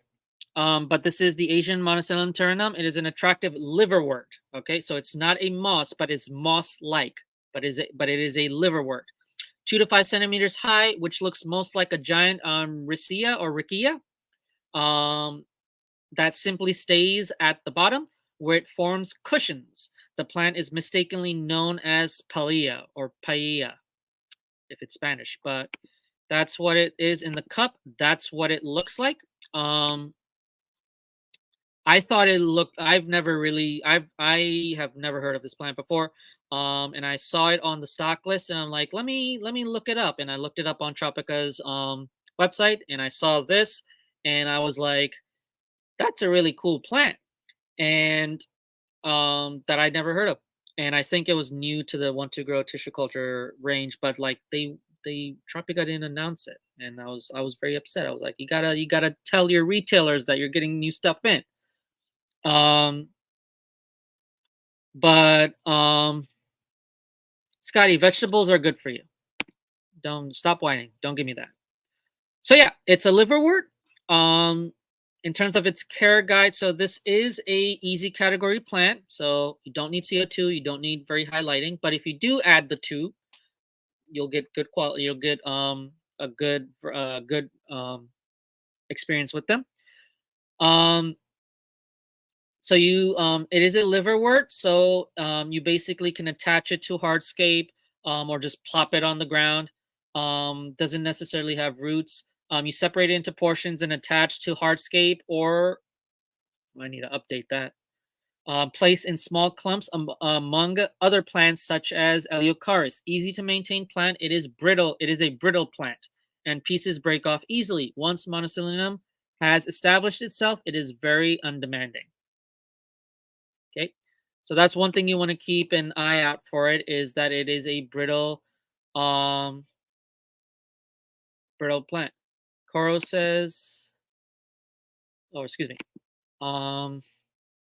That's so weird how similar it looks to Subwassertang. Yes, you're right.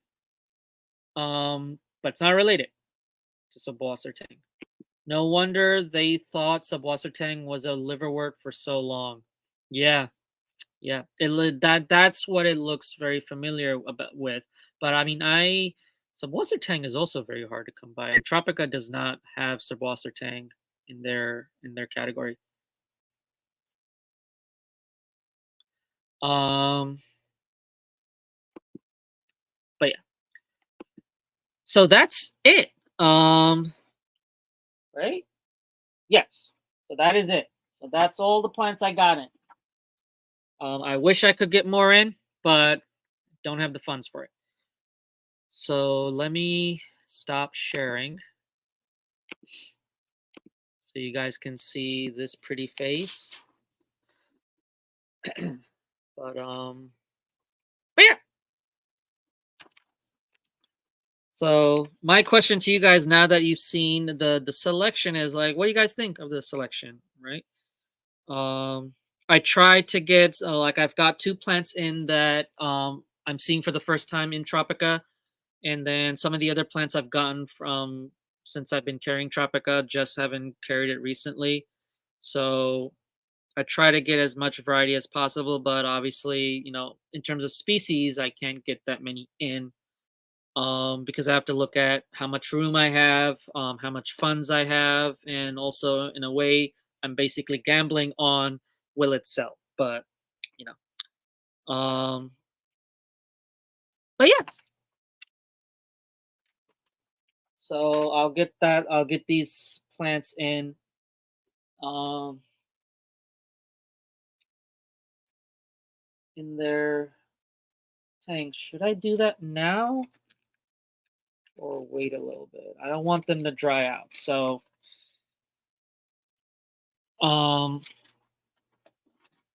would you guys like to see me put the plants in their tank I don't know, would that be content worthy for y'all? But let me see here. Monoselenum tenerum is coming up as Palea moss as a common name. Well, according to Tropica, it they confuse it with that. So I don't know. I did see that, Cora, when I was doing more research into it. I have to do more research to figure out what's going on with that. But yeah, I think that's why I didn't put a common name because that was coming up, and apparently it's not that. So, but then the question is, what is it? I don't know. I have to figure that out. Steven says it's a good mix. I wish they were new to me, but I have a problem. I mean, hey man, nothing wrong with getting more of what you have, you know? Get more variety, or not variety, but get more genetics, I guess. Um, but I get it. I get it. I think Scotty needs CO2 and a Kessel or two. I mean, Scotty does have CO2, but if he needs more CO2 systems, I've got Tropica CO2 here, and then I can also get in the Insta or ISTA CO2 system, which is basically the traditional aluminum. You just fill it up with gas. It comes with a solenoid, but he's got CO2. Not to be confused with Ricardia camadrifolia, aka Palea moss, aka coral moss, which is a moss, not a liverwort. Okay, cool.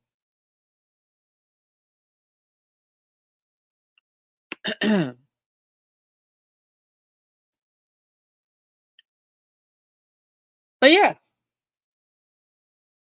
excited to see how these plants do in terms of selling.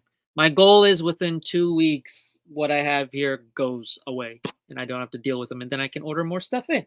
But you know, it never works that way, unfortunately. So, Osama, is Atlantic Aquariums your business, or are you just affiliated? And do you want us to add that to your Fish Fam link page? So, Zen, I am the owner and founder, proud owner and founder of Atlantic Aquariums. It is my business. I am not affiliated with it. And there is a page already for Atlantic Aquariums on which is my Professor FishTanks link as well, which is fine. I'm totally fine with that. You don't have to make a separate page for Professor FishTanks, um, unless you want to. But but yeah, I am the proud owner of Atlantic Aquariums. Yes.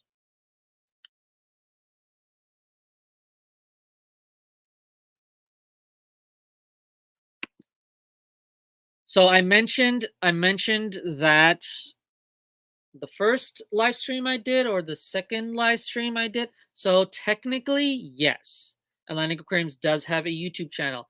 It is inactive right now. There are videos on there, but I'm not doing anything new with it because I am going to be moving. I'm going to be creating a new YouTube channel through a different account, if that makes sense.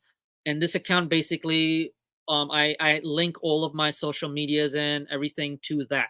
And so I want to link the YouTube channel to that.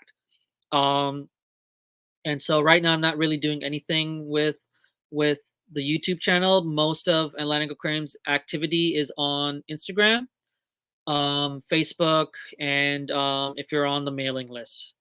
If you're a member of the website of the store, or you subscribe to the mailing list, you'll get notifications and things like that. Like the updated plant list is gonna be mailed out to. So if you're on the mailing list, you'll get an email with an updated list of plants that I have in stock.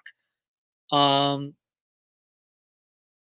but yeah, I mean, if you want to subscribe to the Atlantic Aquariums YouTube channel, go right ahead. But I'm not really going to do anything different. If there is anything worthy of being announced, I will do it on this channel. But this channel is not focused on Atlantic Aquariums whatsoever. Um, I just thought you guys might be interested in an unboxing, um, but yeah.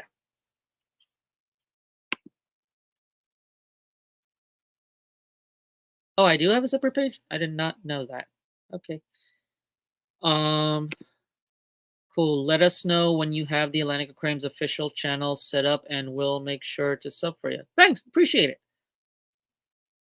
It's not going to be anytime soon because I want to record and make videos when I have good enough content. Because it's going to be your typical business YouTube channel where we'll do product spotlights, species spotlights, maybe some aquascaping and tutorials, things like that. More businessy versus this channel, which is more scientific based, more educational based, things like that. Um, so I want to get a good space for it. The space I have right now, basically meaning I want to set up a studio for it, and that's not going to happen for a while. So, but definitely when the official channel is live, we'll definitely be posting it everywhere. Uh, Thanks, Jeff. I appreciate it. Um, so I'm gonna move the camera for a moment, and I'm gonna at least get the potted plants in because I don't want them to dry out. They're okay for now.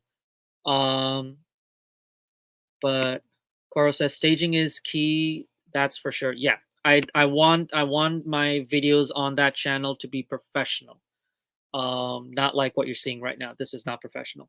Um, but it's gonna take time. Okay, so let me move so you guys see it. Good enough, maybe. Okay. Okay.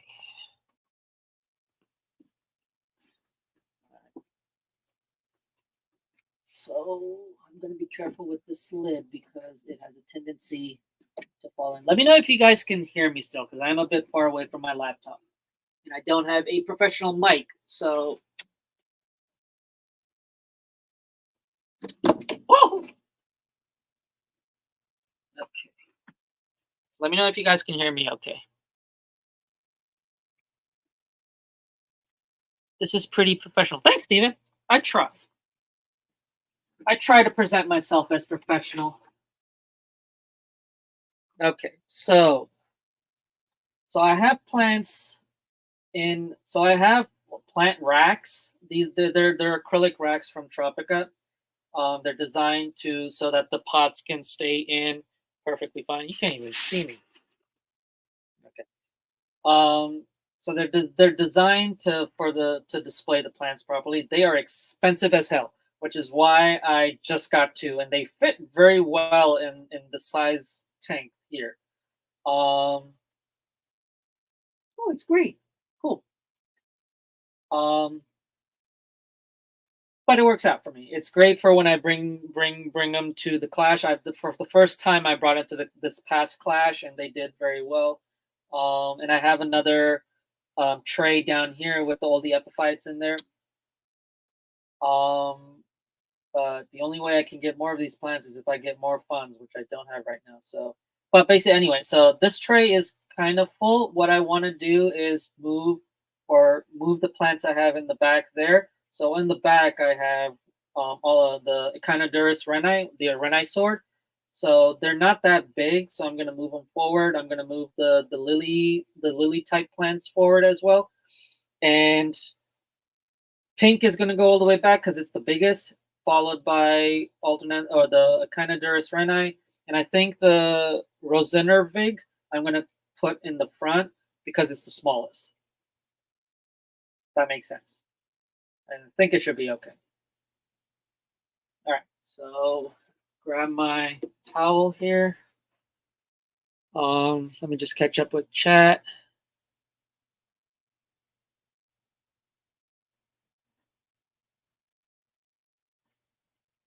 Is that a 30 breeder? So this is a 20-gallon low boy. I think I mentioned it in the previous thing. When I brought three of these tanks. So these three tanks, because that's how many plants I brought in, and because I also had Anubias attached to wood, and I brought these to the clash, and almost every single person that came to my booth asked me about these tanks more than anything else. And I was like, when I go home, I'm gonna do some research and try and figure out where these were made, where if I can get them in, because there are tags underneath these tanks. This tank, this whole rack, I got from another hobbyist that lived close by where I lived, and I got it for a good deal, and it worked. And I thought that this would work well for me, to keep my plants for the business, at least for now. Obviously, I want to upgrade to keeping a bigger system for my plants, but and my goal is when I do move the plants to somewhere else, I want to keep shell dwellers in these tanks because it's a low boy shallow tank. It's 20 gallons, which is okay for shell dwellers. And my goal is for each tank to keep a different species of shell dweller. That's my goal for it. I had to do some modifications to it, so I don't know if you guys can see properly, but this is just a generic light I got. I got online. Let me see if I can find the box. So this is the light that I got, and it has a built-in timer, so you can set it to 8 hours, 10 hours. What else is there? I don't know. I have it set to the lowest time, which is 8 hours. So this is on the 8 hour time cycle. It does dim up and dim down, which is cool. And it's great for your beginner to intermediate plants. It has good lighting. I mean, they do okay. Um, at some point, I will be changing them out to the Fluvo 3.0s because that's what I sell on my website, and I want to be able to use. And I've used them before. So, but basically, what I did was I took cable managing hooks that have adhesive on them, and I just plopped them in here, and I just clipped the whatever that thing, the stand of the light. So usually this would be flipped upside down. So it would be the other way, so you can plop it on the tank. I took the thingy out and I flipped it over so that it hooks onto this, and so it's just dangling on the bottom. And I have it for all three of these tanks. The top one, it's four tanks. So I have 1, 2, 3, 4. The fourth tank I'm not really using right now. It's like way too high up. Doesn't make sense. So I don't have a light, but I light for that. But I do have a light for all three of these. And then I also hooked up and it's all run by air, except for this tank, because this tank has CO2 in it. I don't want there to be air-driven filtration in this because the excessive water agitation is going to promote a lot of gas exchange, and I don't want the CO2 I'm trying to inject into the water to just seep out. So I have the sponge filter turned off in this system or in this tank, but it is running on the bottom one.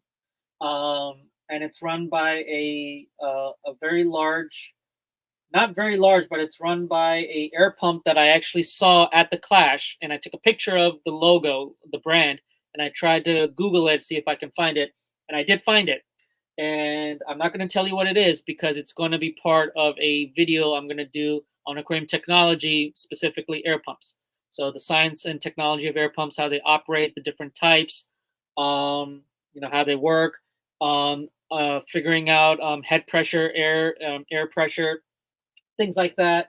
Why you should use air, things like that. So if any of you have knowledge on that subject, please reach out to me. I would definitely like to gain that knowledge, and you will obviously be credited for it because as scientists, we don't plagiarize.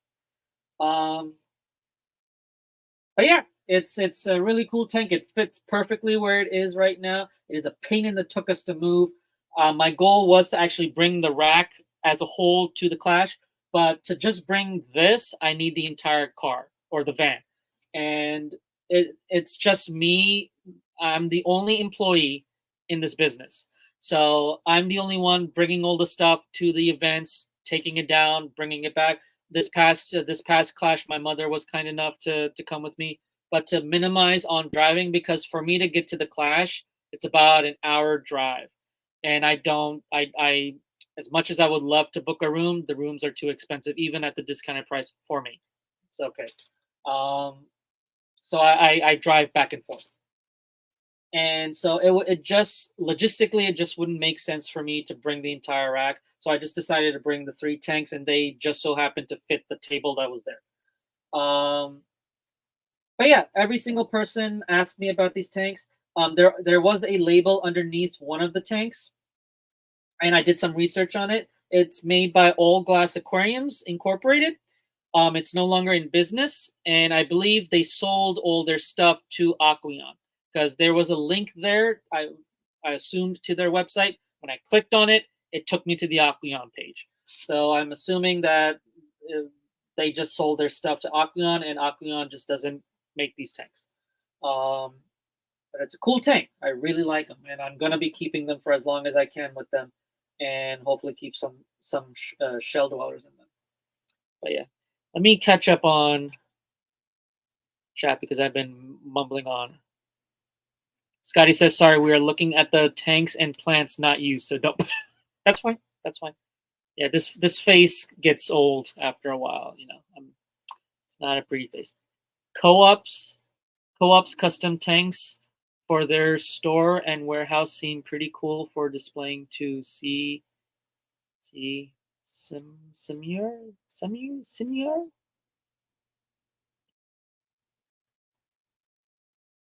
Not sure what you're saying there, Matt. Where do you get them? I like the footprint. How big of a difference does having glass sides make for plant propagation, etc.? Does because plastic grow beds and totes, etc., are significantly more affordable and varied in size. So these tanks right now, they're holding tanks for the plants. I don't propagate. I know Scotty has been pushing me to propagate. As a matter of fact, the Crypt undulatus red in that tank, I am gonna pull because it's starting to spread out a lot. I will be pulling them out, but probably when it's the clash, and I'll bring it in then. But these tanks are mainly for holding only, and to obviously make sure that they're transitioning to their aquatic phase. Because the thing is like my goal was when I get a plant shipment in, I put the plants in here within at least 2 to 3 weeks. I want these plants gone. They should be sold, which hasn't been happening, which is okay. But that was the plan. Um, and and so I'm not really propagating in them. I can get a lot of plants in here. Like with the racks I have, I believe it's 36 holes in each rack. So I can have 36 pots on each rack, and I have 2 racks in here. So I can get a lot of plants in here. Not a lot of variety, but a lot of quantity. And so, but yeah, I hope that answered your question. But if you are propagating and you're doing immersed, then the tote, or excuse me, even immersed, the totes work well. It's also you have to understand is space. This is this is a good footprint for me because it's vertical. With totes, it's more horizontal. I don't have the space for that. If I was in a warehouse or I had a brick and mortar store, in the back, I would have those totes instead of this to house the plants. And then if the front end retail space needs plants, just pull them out from there, put them in the thing or whatever the case might be. In that scenario, I would definitely be using the Rubbermaid aquaculture totes. But in this case, I just got lucky with this, and it works well for me. Before this, I had a 20-gallon breeder that was sitting on the floor right there. It's still sitting there.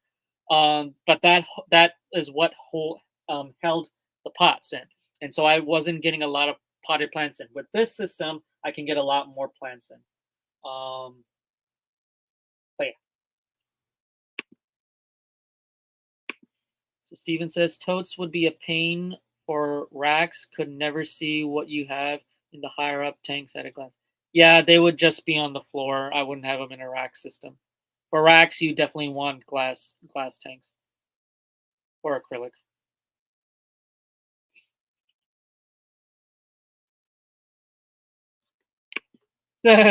Yeah, yeah. Matt doesn't recommend the totes. They're becoming pretty popular. I mean, you look at Aquarium Co-op at his He has Corey has a lot of those totes going on, and I think Flip Aquatics has totes as well. Um, I might definitely use totes. Definitely for like if I'm keeping if I'm housing koi and things like that. Because I do specialize in pond stuff too. So if I ever have my own store, I'm definitely going to be having koi, and for that, I would definitely want to get the large stock totes. Sorry guys, I'm just trying to skim through.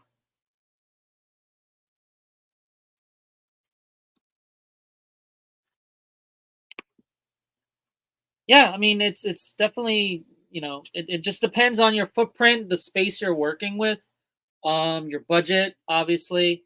Um, but yeah, I have definitely paid off how much I paid for this, definitely. Especially when I go to the Keystone Clash.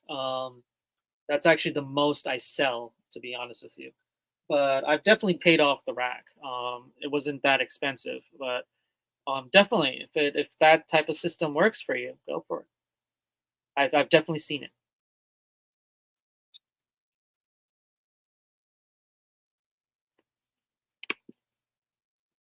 Old AGA makes really nice tanks, thick glass. Yep.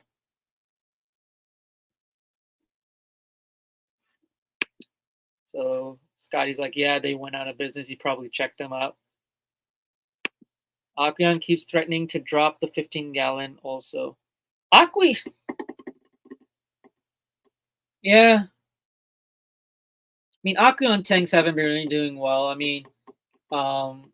you look at, um, what's his name? Oh shoot, I can't remember his name. He's gonna kill me if he finds out. Blake. Don't tell Blake I couldn't remember his name. Um, somebody mentioned the question about like pre-made tanks and like Aquion and things like that. And I don't remember exactly what his response was, if he is carrying them or not, but he's gotten Aquion. He's been getting in Aquion tanks.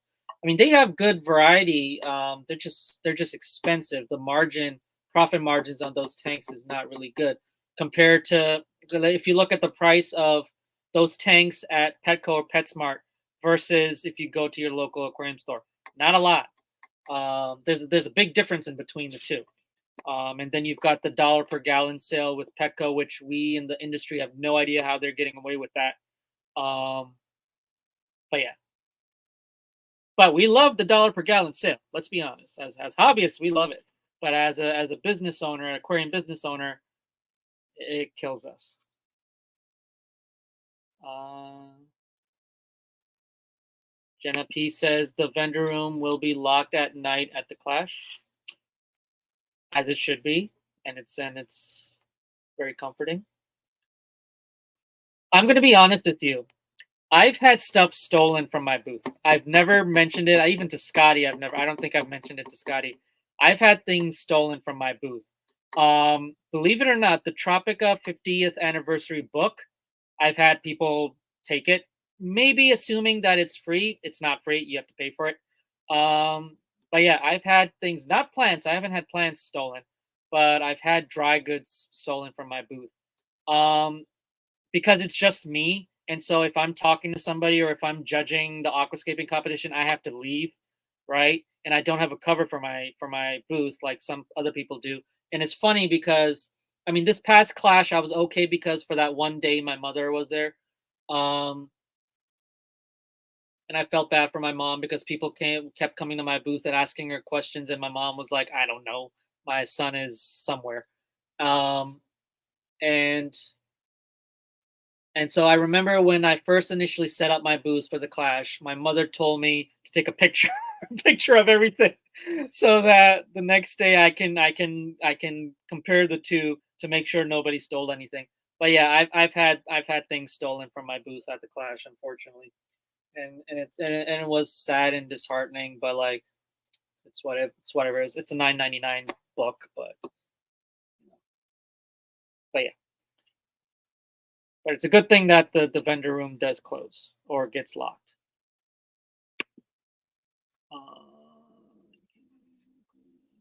Variety over quantity, but I understand Tropica has minimums. Yeah. To be honest, if I had more turnover on the plants, I definitely would be getting in more. Right. I have the tank space. I have the tank space. I just don't have the funds. Because keep in mind, this is 150 minimum purchase before shipping. And Tropica with the plants at least, they ship overnight, right? So that's like, I mean, it changes, but it's usually like $60 shipping or whatever. So 150 can go up to about 200 or whatever, depending on the amount of plants I have in there and the weight and all that. So, it's just turnover. Uh,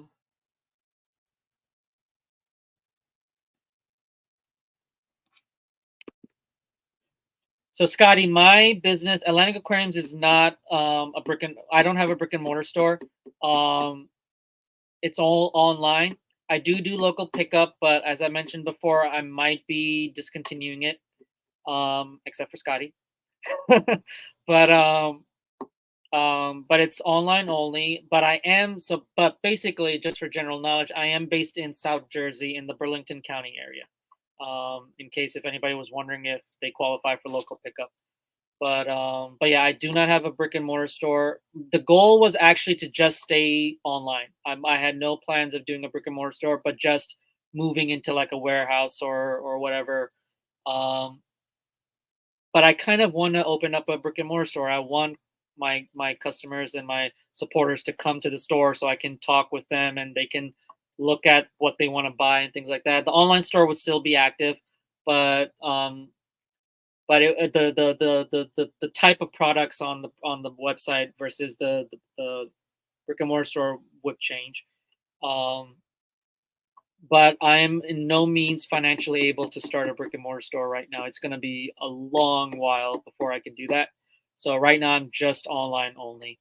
But I do come to Keystone Clash and other local events that is affordable for me to participate in. Um, I do that. So if you still want to buy from me directly, you have the opportunity to do so.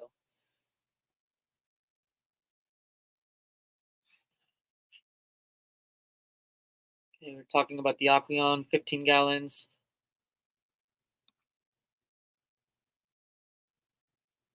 Uh,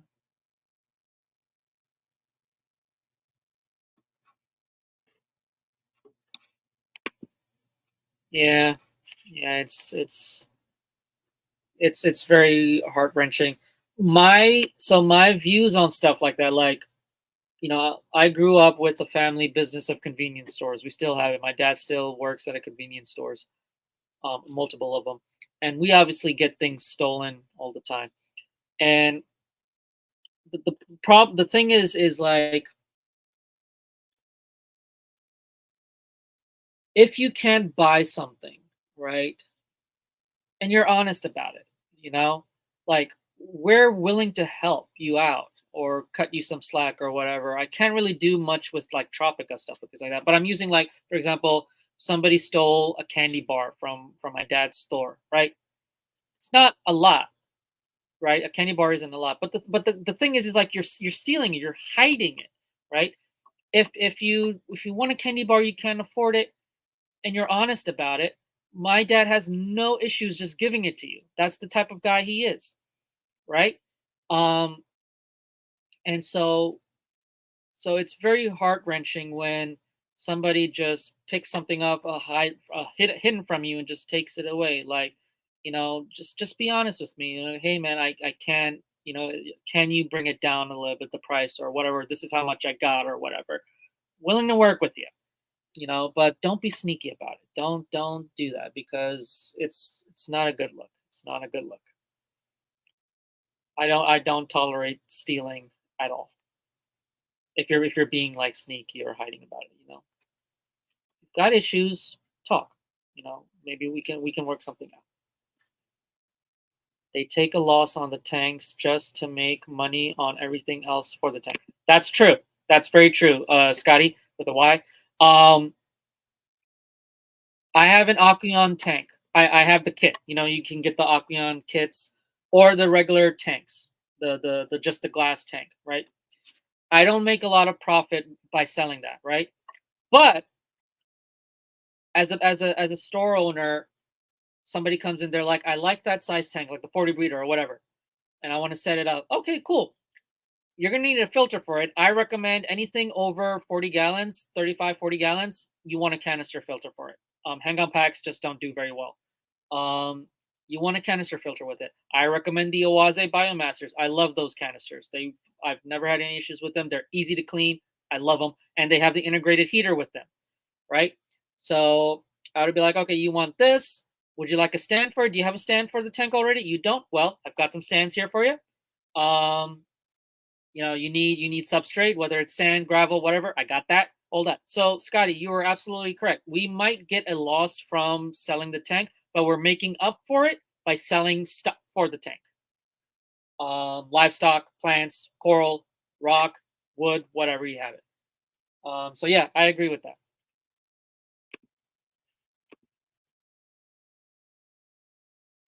Yeah, yeah. I was very excited that my mother came with me to the show, because there are times where she talks smack about my passion and the business and all that and stuff. But she has told me many times, she's like, if you need help, I'll go with you. And this time I was like, do you want to go with me? And she immediately said, yeah, I'm fine with that. And so she came with me, and my goal was for her to at least come and see the community that I'm a part of, right? And I remember Jennifer, Small World Aquatic. She was right next to me, and she saw me, she recognized me. She was like, "Hey," and I was like, "Hey, how you doing?" And I introduced her to my mother, and she immediately went for a hug, and I was about to cry, but it was very very heartwarming. And my mother enjoyed herself. She was just chilling, talking on the phone. She was on the phone with my dad, FaceTimed him, and she was showing the booth around to like my sister and everybody. And she also walked around, so she can't sit all the time, but she can't walk all the time. So sometimes I'll tell her, go walk around, and she'll walk around and she'll kind of point me to a vendor. Oh, they had this or they had that or whatever the case might be. So I was very happy and excited for her coming, and helping out. She has no knowledge of fish or anything like that, but just having her there was very rewarding. I could imagine. Yeah. Yeah. I just talk from what I've experienced, but I can definitely imagine others getting that.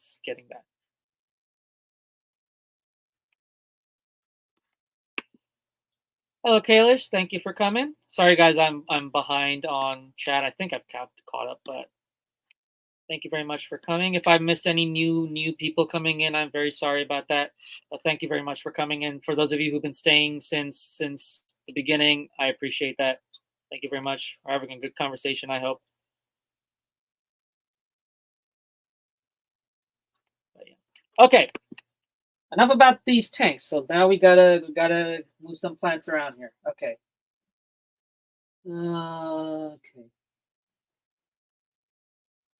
First things first. Let me put the Rosen or Vig in first, because they're gonna be at the front. Might as well put them at the front here. Um, I want to keep them towards the middle where the light is the most. But even though I have one thin strip light through the, I don't know what you would call it, length. I get good coverage for the most part. But I'll try to keep them to the side. So maybe I'll do two rows of it this way. Maybe, I don't know. I have to see, because the Nymphoides Hygrophila Taiwan is happy, and I don't want to move them too far away from them. They're doing very well. So I don't know. Let's see. All right. So like I said, I take this out and I actually keep it. I don't throw it out because I recycle it. So if you were to purchase this plant, it would go right back in here, obviously covered in damp paper towel. And yeah, so I like to keep the tag facing the front so I can read it better and know which one's which. Also to keep track of like stock and things like that. So, but let me actually show you guys. Is it worth showing you what's on the back? Not really. It's just the barcode and the plant passport for like customs and things like that.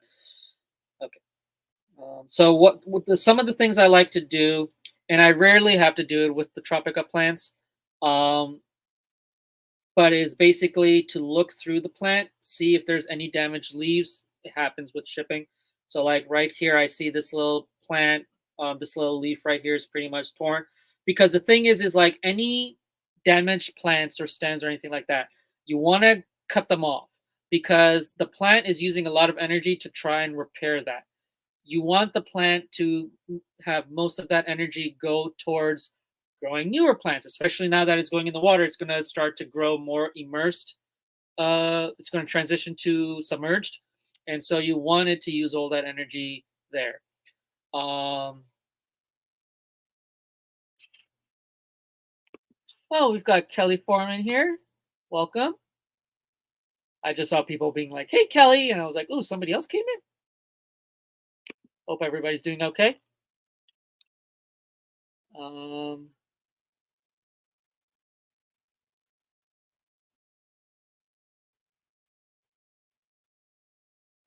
oh, okay.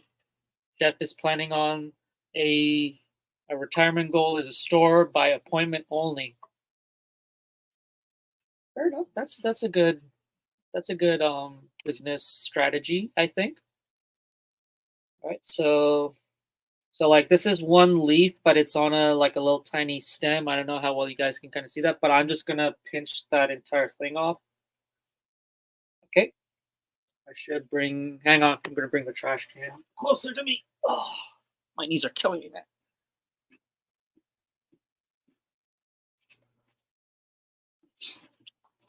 I was on my knees the entire time and it started getting numb, so I couldn't feel anything. But the moment I started moving and getting up, it was like, nope. But all right. But thankfully the plants are very healthy. Like I took the cover off so you guys can see a little better. But like, come on, man, Tropica, you outdo yourself sometimes. To be honest with you, like, look how beautiful that is. Okay, so you're gonna go right here. Woo, water's cold. So there are air bubbles in here. I try to get the air bubbles out, but I mean, it's going to go right in the rack and it's going to hold it in place. So not the end of the world. Um, but yeah. All right, where's the next one? And this is also the time where I do count how many plants there are to make sure they gave me the right amount. You always want to do that. Um,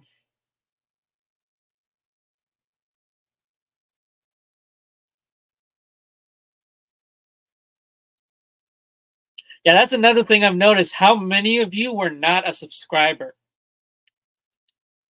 That's one of the reasons why I did it. I was like, because a lot of you came to my other streams, I didn't have the subscriber only thing up.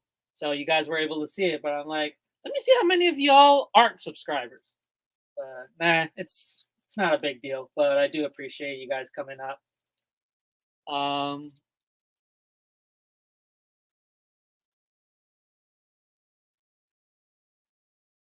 Steven says, I'll have a store that is appointment only, but also you can't make an appointment.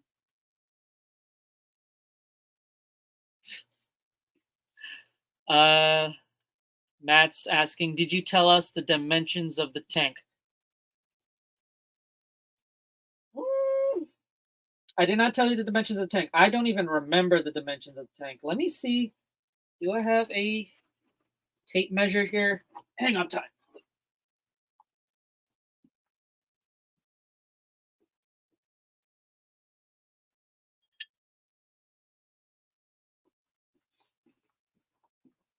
I'm gonna borrow my mom's sewing inchy tape is what we call it.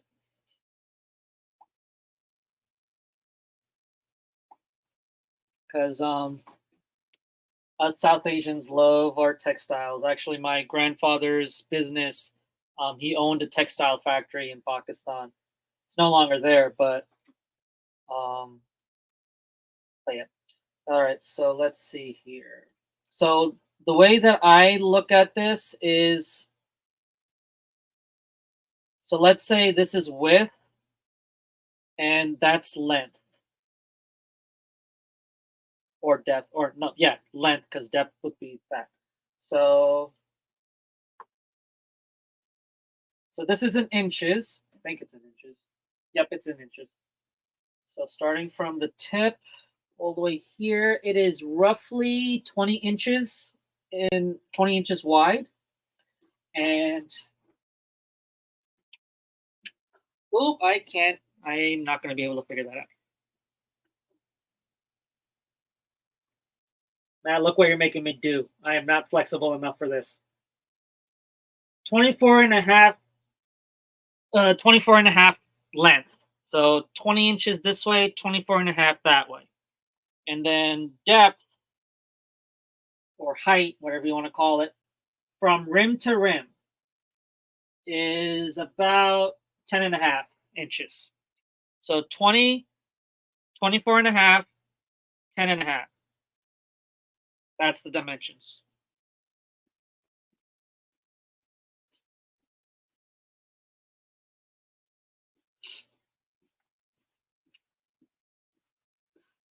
Okay.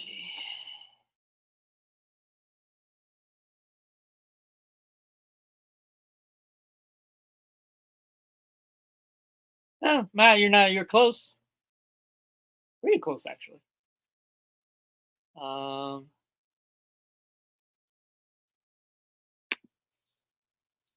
Someone, we will work on your flexibility yoga for all. Nah, man, not me. My bones will crack.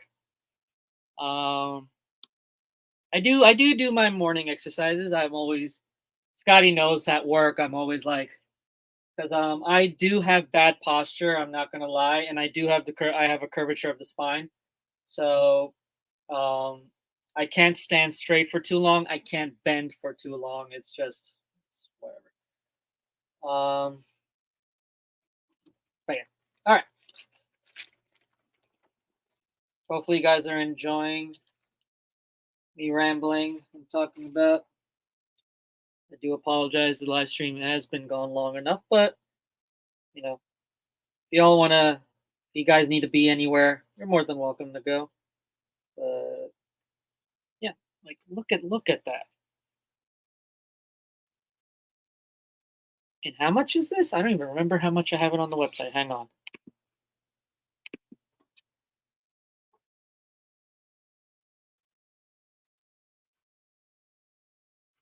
$9.99 for this. So 9.99 for that, and 7.99, 6 or 7.99 for the pink.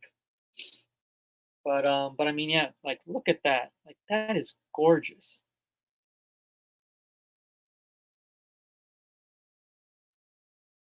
I have a soft spot for Alternanthera. I don't know. They just look so cool.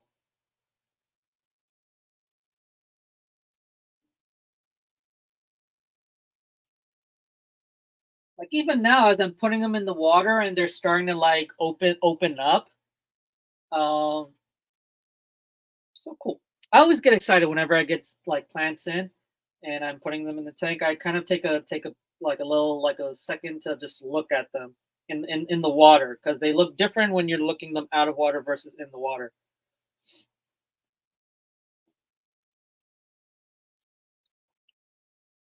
Uh, Thank you for measuring. You're welcome, man. No problem. Um, yeah, Kelly, it's a very nice plan. I really love them. Kelly, if I am that dirty, I would hose off outside first, so that's accurate. Don't know what that's about. I don't even want to know.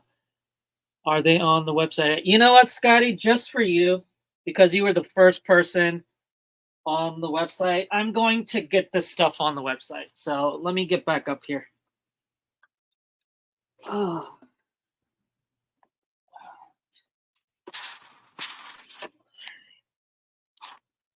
All right, stand by.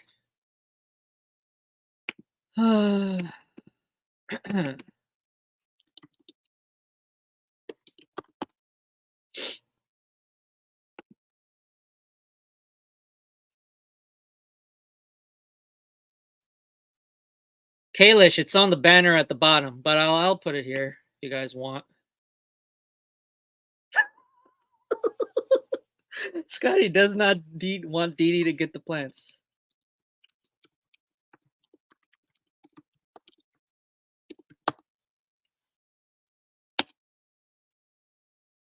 Hopefully that works. Probably not because I didn't do the HTTP whatever. But that's the website. The plants that I've shown today has not been put on stock yet. If you are on the website, when I do update it, just refresh your browser and it should pop up as in stock. Just give me a moment here.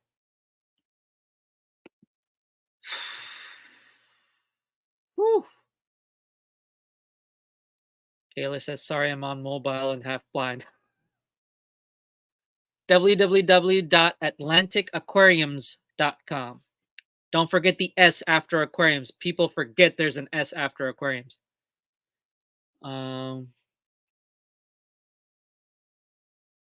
Yes, Kelly, I am going to be working on that. I'm not doing it this chat, but I will be doing it because I want to be very particular with who I'm going to make moderators. I want people who have supported me and will continue to support me, and those who understand what I want, how I want the chat to run.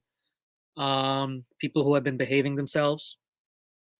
But yeah, hopefully in the next live stream you will be seeing people with a wrench in them.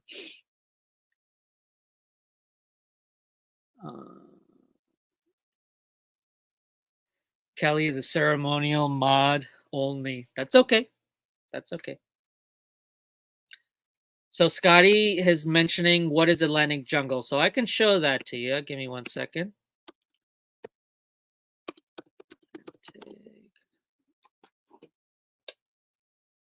I get notifications when people are on my website, so my phone is like going off. I appreciate it, guys. Thank you.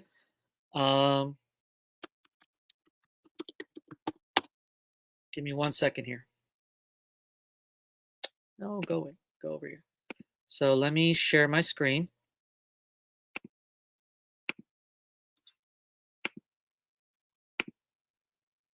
Okay. Hopefully you guys can see everything. I'll just do a quick check real quick.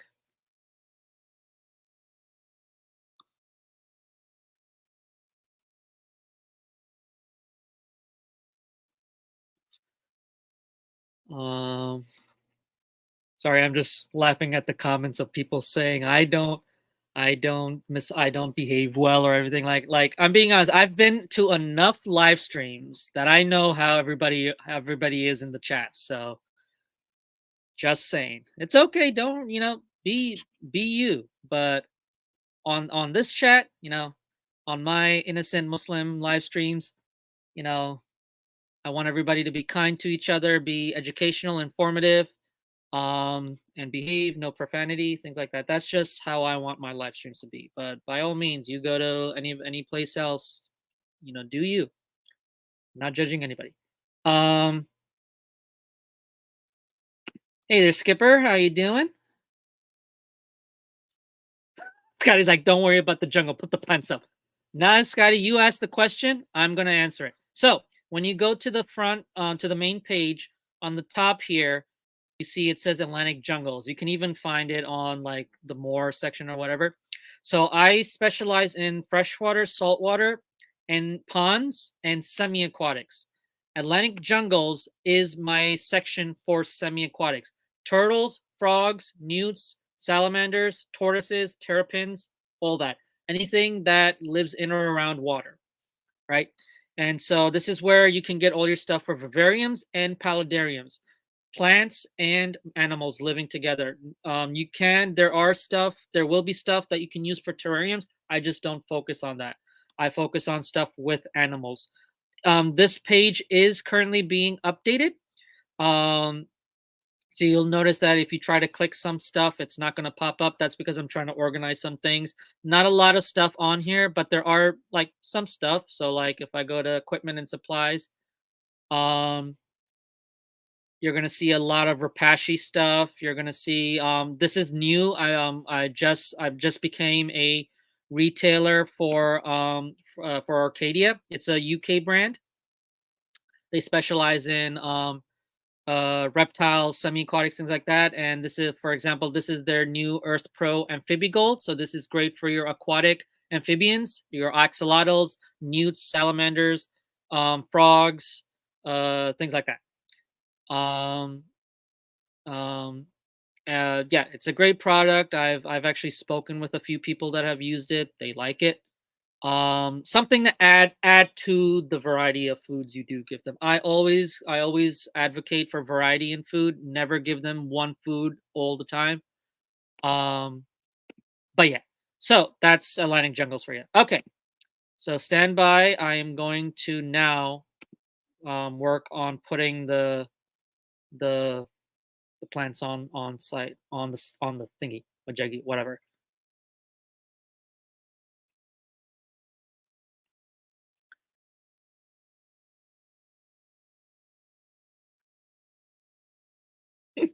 So Scotty is saying while everybody is on the website, make them buy. But y'all better save the red ones for me. Yeah, don't go for the red plants yet. Let Scotty get them when he's done. Then if there's more left over, you can go for it. Scotty says you have all these animals in your basement. Yep, this is my basement. Um, I have one tank upstairs in the dining room, and that's the small fluval Dennerle, or not the Dennerle, the fluval betta tank. Um, that's the only tank upstairs. All the other tanks are down here. We are looking to move closer to where my dad works, and so hopefully when we get that house, it's going to be different. My saltwater aquarium is going to be the main focal point in the main house. Plus, there'll be a saltwater and a freshwater main tank, and then the rest of my aquarium lab is going to be in the basement, hopefully. Um, hey there, Jorge. Thank you very much for coming, or George, excuse me. I'm losing my mind. I do apologize. Um,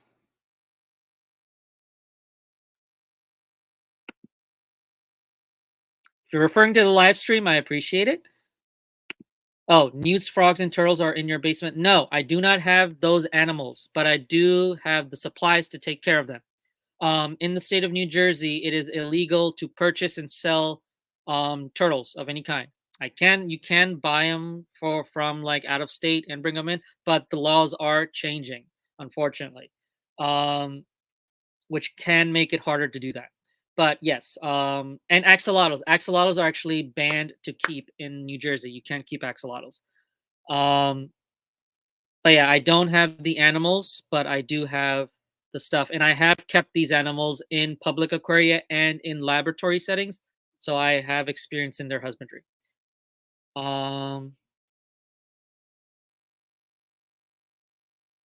Jeff, I have not put them on the site yet. Okay, I'm gonna do that now. All right.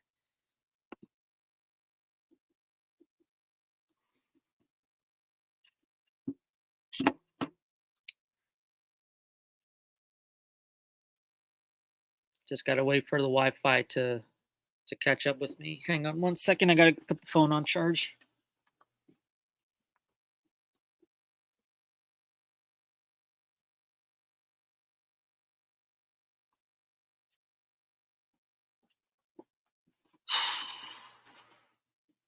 I just love how when I try to tell myself that the live stream is just gonna be an hour, it goes for longer than that. I do apologize, guys. Um,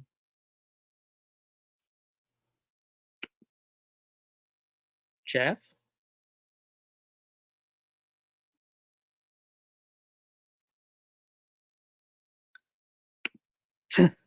thank you. I appreciate it. Appreciate the confidence boost, guys. Okay, here we go. All right, store products. Actually, no, I can do it in a different way. Inventory. Where's my list? Where's my list? Uy, caramba, mamacita. Okay. All right, so search. So I'm gonna do Scotty's plants first. So here we go. All right.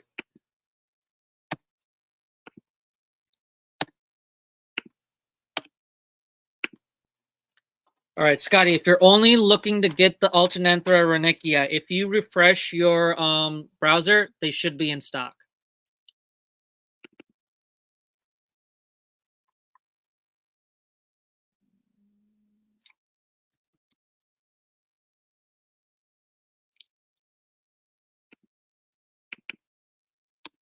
The Monoselenium tenerum is in stock. That's the, I believe, the liverwort.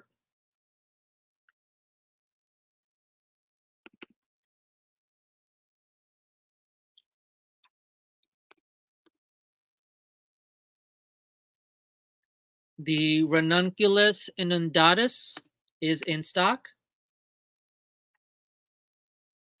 Remember, the potted plants that I have, the Alternanthera are the two potted plants that I got in today, are 5 each. I have 5 quantity of each. All the tissue cultures that I got in today are all 3 quantity each. That's what I have in stock.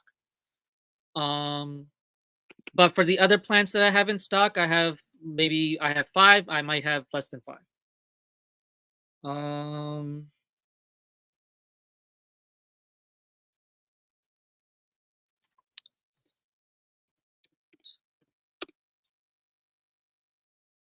The Rotala macarandra Japan is in stock.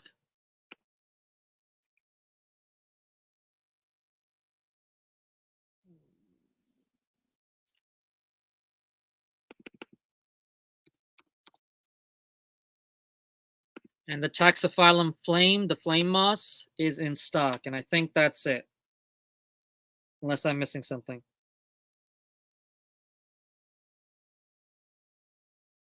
Nope, that's it. Okay. All right. So if you guys, by no means am I pushing anybody to buy, but if you guys are interested in any of the plants I've shown today, they are in stock. Just refresh the browser, and they should be in stock. Okay. So I'll just keep that up because I know at least one person will buy, but I'm going to stop sharing my screen so you guys can see me more, and then I'm going to move back and continue putting plants in the tank.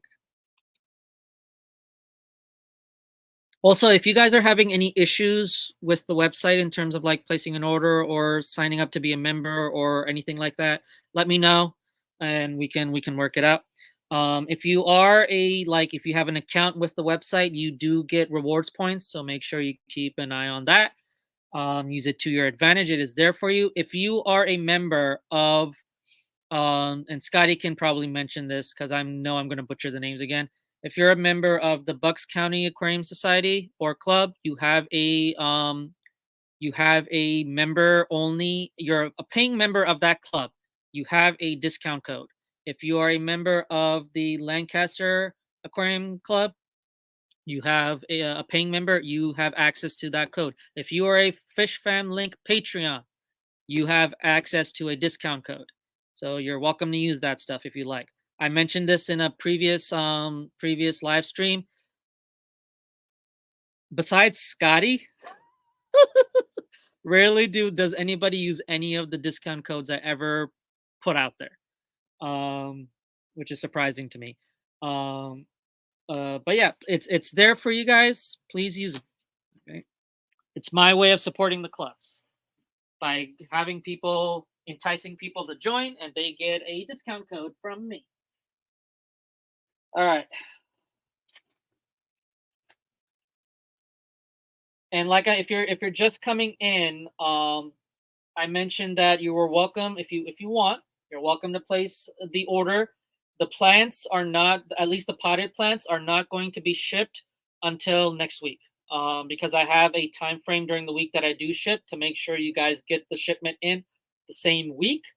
Unless you're doing local pickup. If you're doing local pickup, that's a different story. But if you want them shipped, You can definitely place the order. It's not going to be shipped until next week. Also, keep in mind if you're in a location before you hit the buy now button. If you're in a location that is very cold, and you can check the DOA and the DOA and shipping policy, I strongly recommend you add a heat pack to your order. If you go to the miscellaneous section, scroll down, you'll see the 72-hour heat pack. Or just to be on the safe side, don't order anything until the weather gets a little better. I want to make sure the plants get to you on time and healthy and alive. So if you're in very bad weather, if you've noticed that packages are not arriving on time, just hold off on the order. It's okay. But let me know if you have any issues or questions. Let me see if let me catch up on. Kalish says you should never apologize for streaming. Kalish, at some point, you'll get to know, if you get to know me enough, you'll realize I say sorry a lot. Mental health stuff, backstory, yada yada, sob story, whatever. But yeah, I do. I'm saying it again. I'm sorry for saying sorry so much, but it's just force of habit. Fathom says Osama is going to be in stock and out of stock within a minute. Fathom, I wish. If that is the case, then you'll be getting notified of another plant shipment coming in maybe in a week or two. If that is the case. But like I said, I'm not getting any more plants in, especially from Tropica, until the plants, whatever I have in stock right now, majority of that gets sold out. I don't have the funds anymore to pay to get more stock in right now. Student loans are a pain that it took us, and so it is what it is. But if that does happen, Fathom, then I'm going to be very happy, and I'm going to be so excited to place another shipment order from probably not Tropica, but the other place. But hey, if all these plants get sold out, I'm going to place an order for both. How about that? So Scotty, you might get your crypt flamingo in. But I do appreciate the support, guys. I really do. Even if you don't buy anything, I appreciate the confidence boost.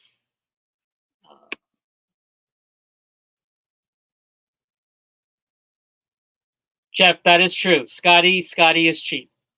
You can't. But he does splurge from time to time. I have to give him that. He does splurge when he can.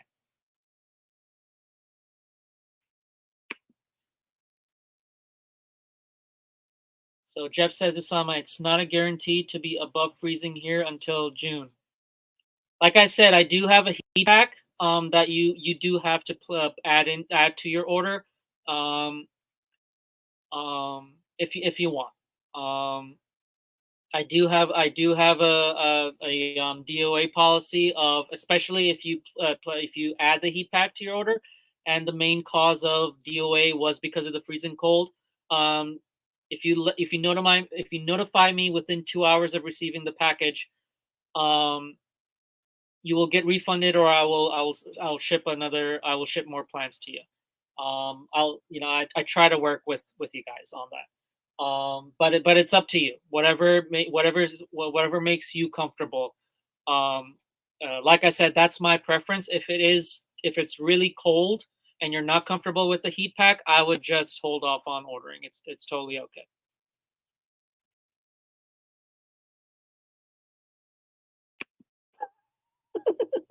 Every time you say tuckus, I laugh.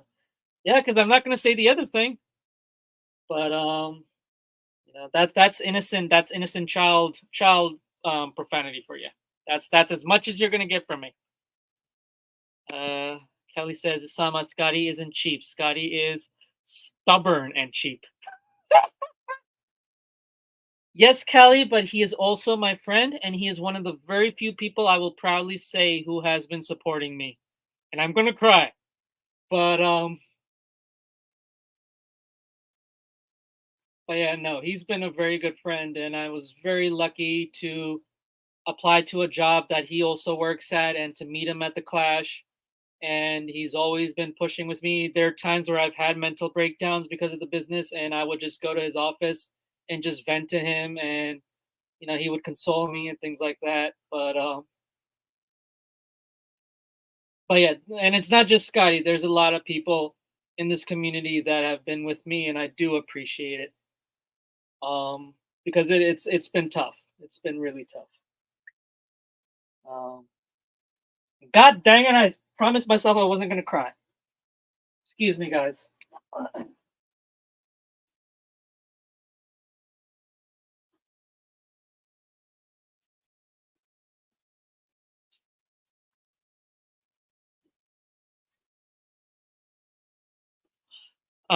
But yeah, uh,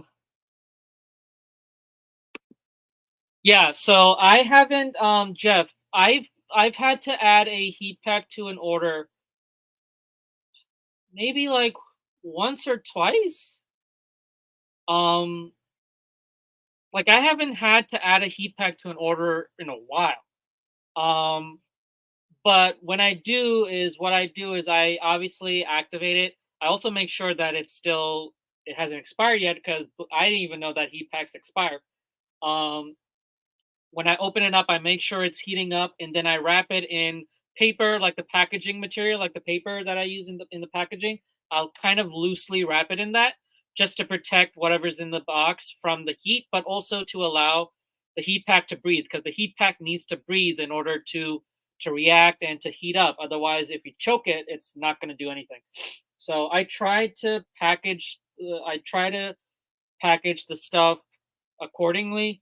Um, but the problem is like I haven't had a lot of people order stuff with the heat pack, so that I can then reach out to them and ask them how did your package arrive with the heat pack. I don't have a lot of the data to really determine whether or not I am doing it correctly. If that makes sense. Sorry, I went on a whole roller coaster there, but yeah.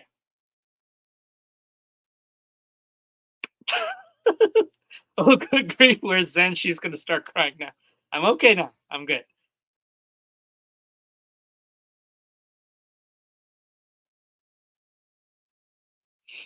Oh, Scotty makes me cry all the time, usually because I'm laughing at his silliness, though. Same thing, same with me. I love Scotty's shenanigans, specifically when he's struggling with technology. Scotty says, do I want Sturgeon Reppins, Kelly? I love that plant. That's actually one of the first plants from Tropica that I got in that I used in this tank, actually, the tank right there. Um, and it did very well for me, actually. Actually, let me show you guys what I currently have as well. So this is the Sturgeon Repens right here. Really cool plant. It's a foreground or front plant. Excuse me. It's a foreground plant. Easy to maintain. And these are plants that I got in for Dee Dee, believe it or not. But she didn't get all three of these two varieties. She only got like two, which is okay. So I have one of each left over, and one is Hydrocaudal tripartita, a really nice carpeting plant. It's actually been growing. That's actually new growth right here that you're seeing at the top. It is a advanced category, no, medium category plant. It is a carpeting plant. So that means CO2 is recommended. Medium to high lighting, good soil, all the shebang. And then I have one of the Cryptocoryne crispatula that Dee Dee also got. Unfortunately, they melted on her, which was very upsetting. I wanted to figure out how or why, but Dee was pretty upset about it, so I didn't want to talk about it anymore. So that's okay. But yeah, I have these three plants. The Sturgeons, I have three. The other two, I only have one pot of available, and that's all I have for tissue culture right now.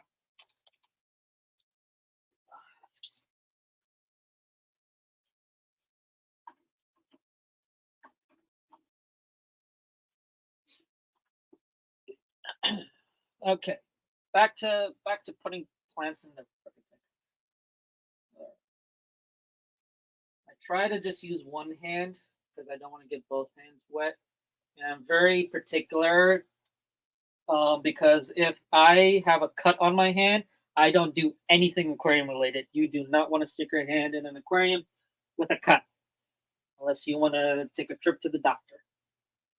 But thankfully, I do not have. Oh, I spoke too soon. I do have a cut, but it's healing. It's okay, Scotty. If you don't see me at work, you know why.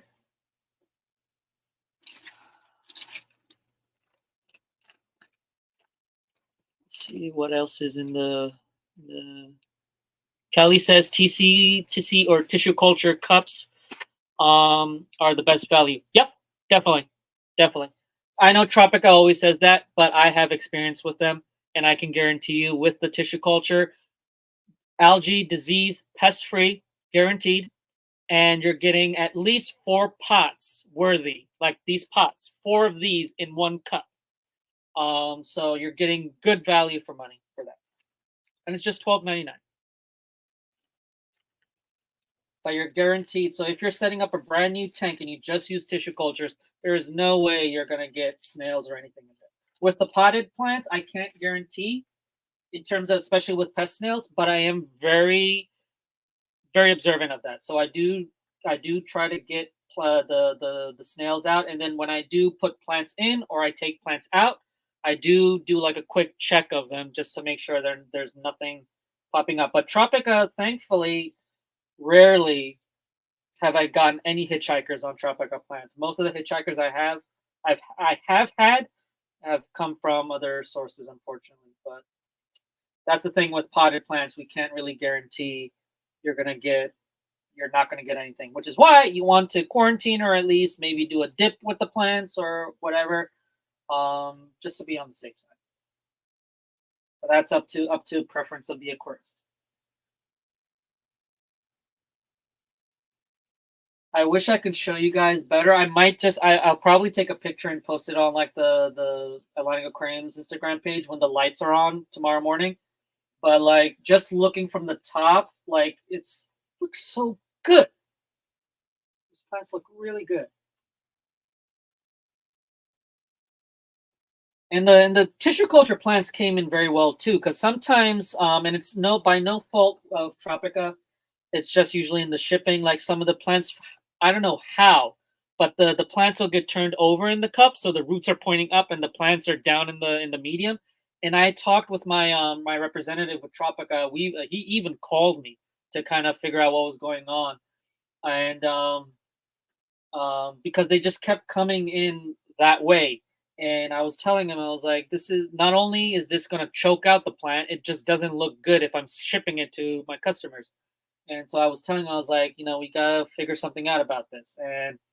And he was very supportive, and he was like, well, we'll do our best to get you plants that are like full, like they've been growing a lot and they're pretty full in the cup, so that way you're not gonna get a lot of turning and tumbling and whatever. So I mean, the plants came in, all the tissue culture plants came in very well too. And with the alternanthera, like you're getting a lot of, like, look at that. You're getting a lot of stuff in there. My knees are hurting, but it's okay. What do we got here? Scotty saying, does anybody else want the tissue cultures before I get them all? Kalish says, get him. Scotty, you are welcome to the Reds from today. I'm not ready for them yet. Totally fine, Jeff. Totally fine. But I would at some point recommend getting them because they are very rewarding. And it kind of gives you a break from all the green, right? You've got so many different shades of green. It's nice to have some red in there. Which is why I think I'm pretty stoked today, thanks to Scotty, because I haven't had red plants in here in a while. So I enjoy my red plants. So that's all of the Alternanthera Remechii rosin. Come on, man. Rosiner Vig. Thank you. I'm just gonna call him Rosenberg for now.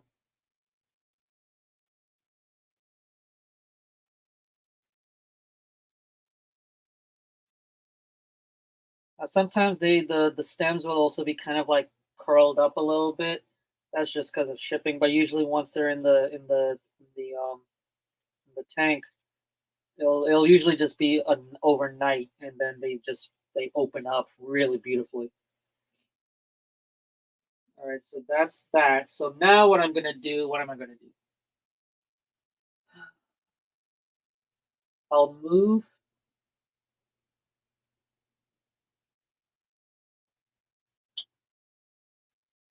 How many of the swords do I have? So technically, I have one, two, three because there's a fourth sword, but it's growing. It wasn't doing too well. So, but there are leaves, so I'm hoping that it'll bounce back. But I'm trying to figure out.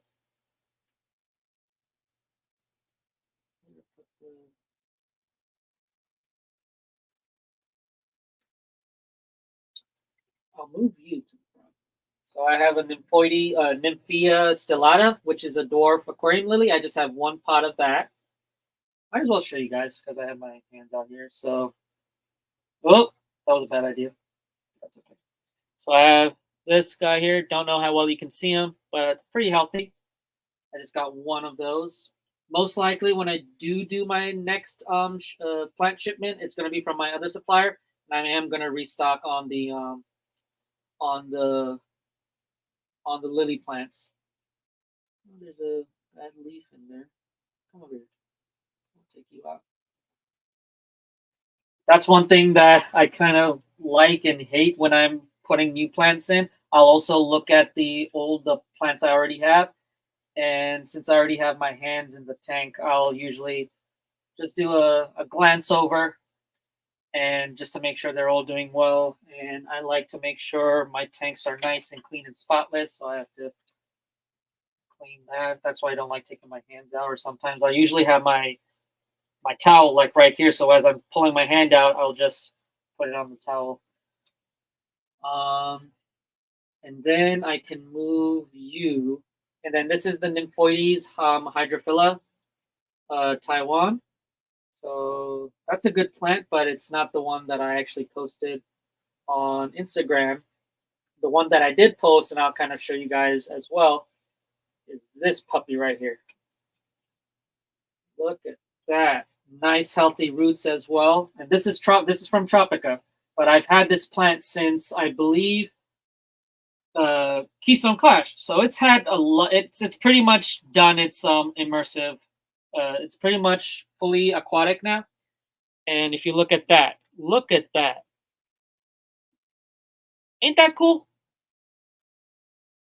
So it is a lily type plant, but it's instead of the traditional like purpley reddish that we're usually used to, it's green. So it's a different texture is what I always like to refer it to as. Okay, so if I move, because I need spaces for 5, and I think I'll have enough spaces for 5 here. Let me check chat real quick, see what you guys are talking about. I don't want to ignore you guys for too long. So we have gone down to 8. I do apologize. It is 9:29. So if you guys need to head out, you're more than welcome to do so. Come on, drive.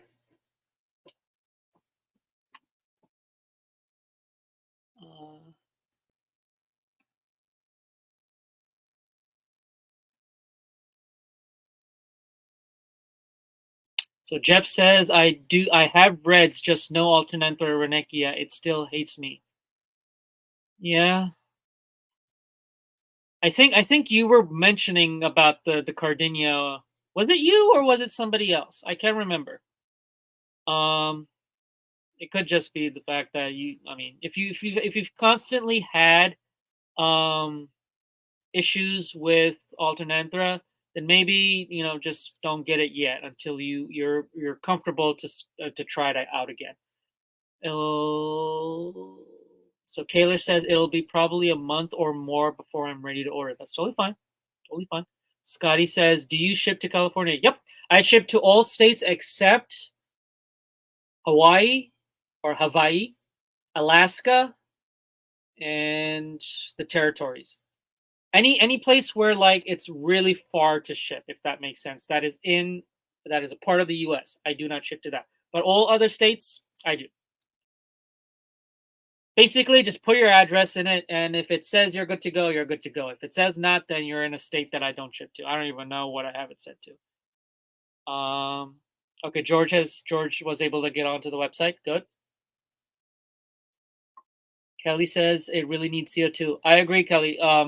Yeah, Jeff, with Alternanthera, if you're trying to keep them with no CO2, you're gonna have a much more difficult um difficult experience them versus putting them in CO2. I'm going to be totally honest with you. With my experience, because the last time I had the red plants, I had the Alternanthera rosinervig, and it was not with CO2. There was no CO2 in this tank until just recently, and it did very well. Okay, um, but I was giving it good lighting and I was giving it nutrition. Um, Now I have CO2 in here, so my goal is to see a lot of quicker growth because the plants are able to utilize the CO2 to make their food and everything. Like Kelly's here, which is a good thing. She can definitely talk about it, probably better than I can.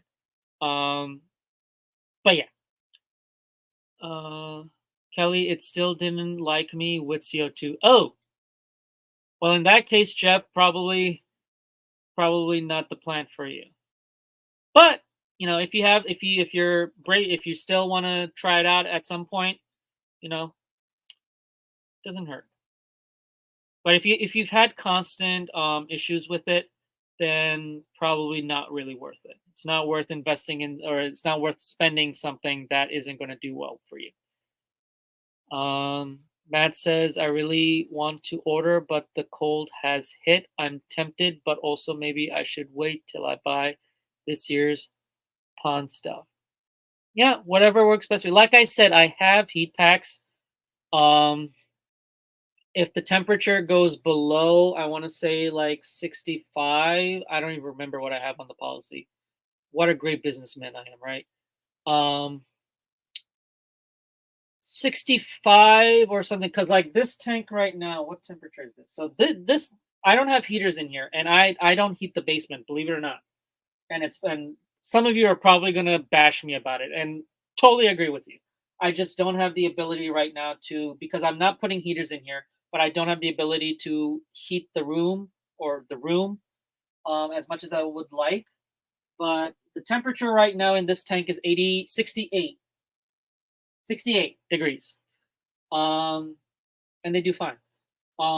So anything lower than that, if it's lower than 60, I want to 65, let's say, definitely want to add a heat pack. If you're like in the 20s, you can definitely get the heat pack.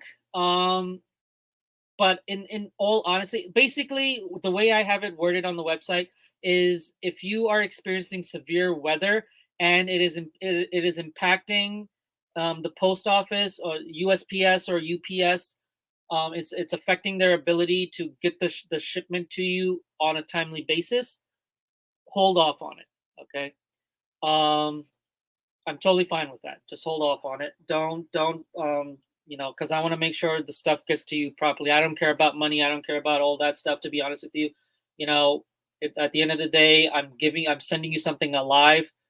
Just hold off on it. In terms of dry goods, I mean, you don't have to worry about dry goods. You can buy them and all that. I know I talk about plants a lot, but I do have dry goods on my store as well. So if you guys are looking for anything in terms of food, supplies, aquascaping supplies, things like that, that's also available. But yeah, if you're not comfortable right now, even with the heat pack, it's okay. Don't worry about it. I'm not going anywhere right now. I don't know. We'll see. If I can make it this year. Um,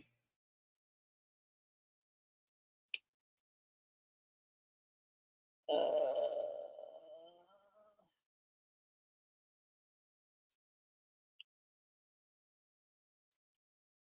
Scotty's suggesting a heat pack. Kelly says, Usama, do you have super soft low KH water? You can get away with a lot then. I know I mentioned it before. I do get mineral deposits on like the water line, so I don't think it's soft enough.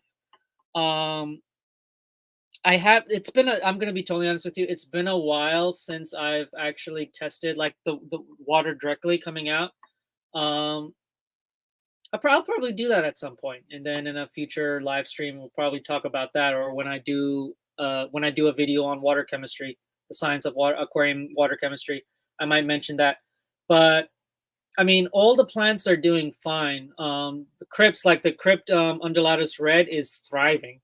Um, the plants that I got from the clash, the Rotala, no, Ludwigia? I don't even remember what I got. Ludwigia, what does that say? Oh, my knees. Oh, cramp. Okay, so Ludwigia, red skeleton, and I don't remember what the other one is. Um, they're alive. In the words of Scotty, they're alive. Um, but not really thriving.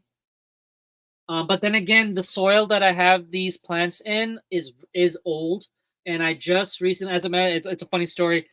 Kelly, when I was watching you and Steven at the on the live stream, the most recent live stream, you guys were talking about like putting tabs and everything like that. While watching that live stream, I took the so I use the Tropica tabs.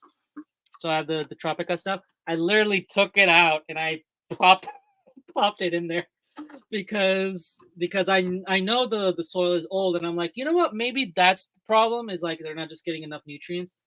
Um, and light, because the Amazon frog bit is just covering. I need to like take that Amazon frog bit out. Which, by the way, if you guys want Amazon frog bit, please get it from me because I do not want to toss the stuff out.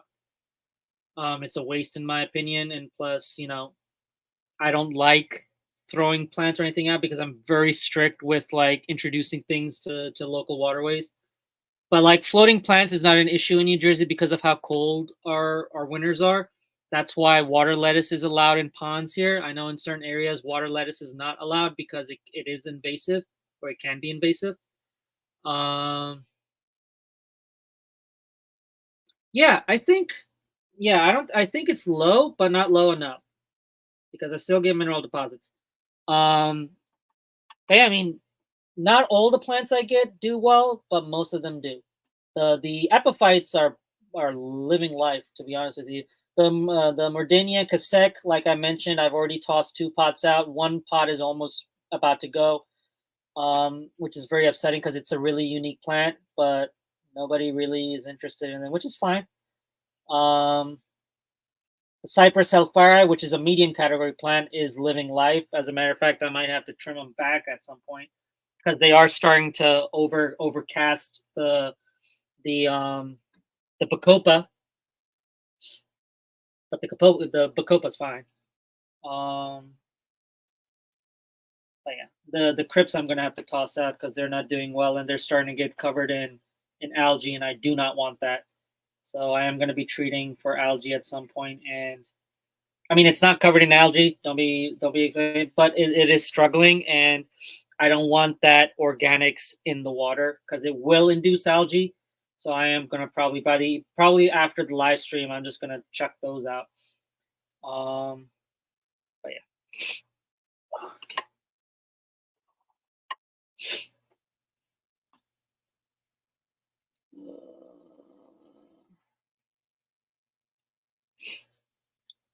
Matt, out of curiosity, like, where are you located?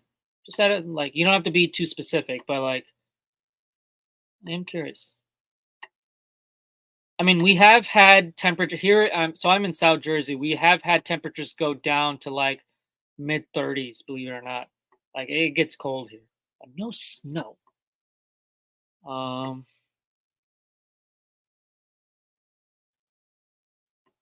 all year.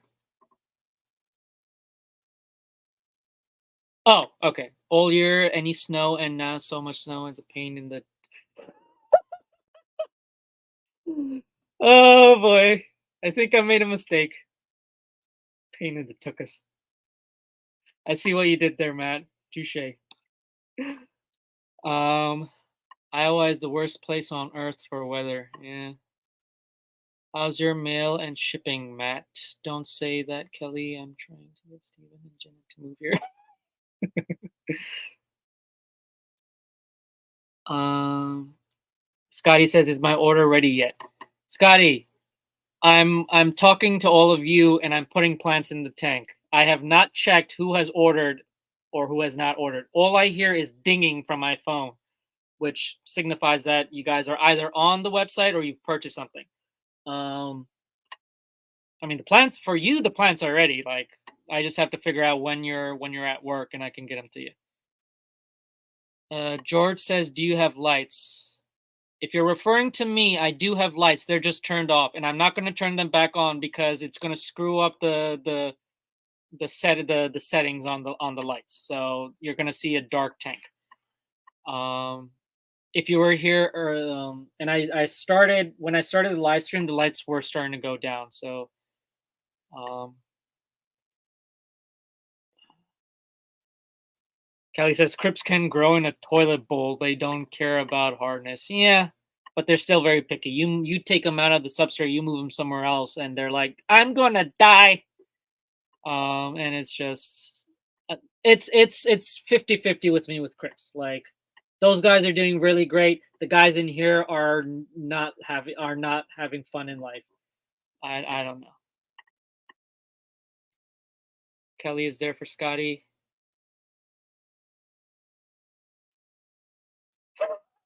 Scotty's, I don't have any plans there, Kelly. Good idea. Oh yeah, if you run out of tank space, why not use the toilet? Am I right?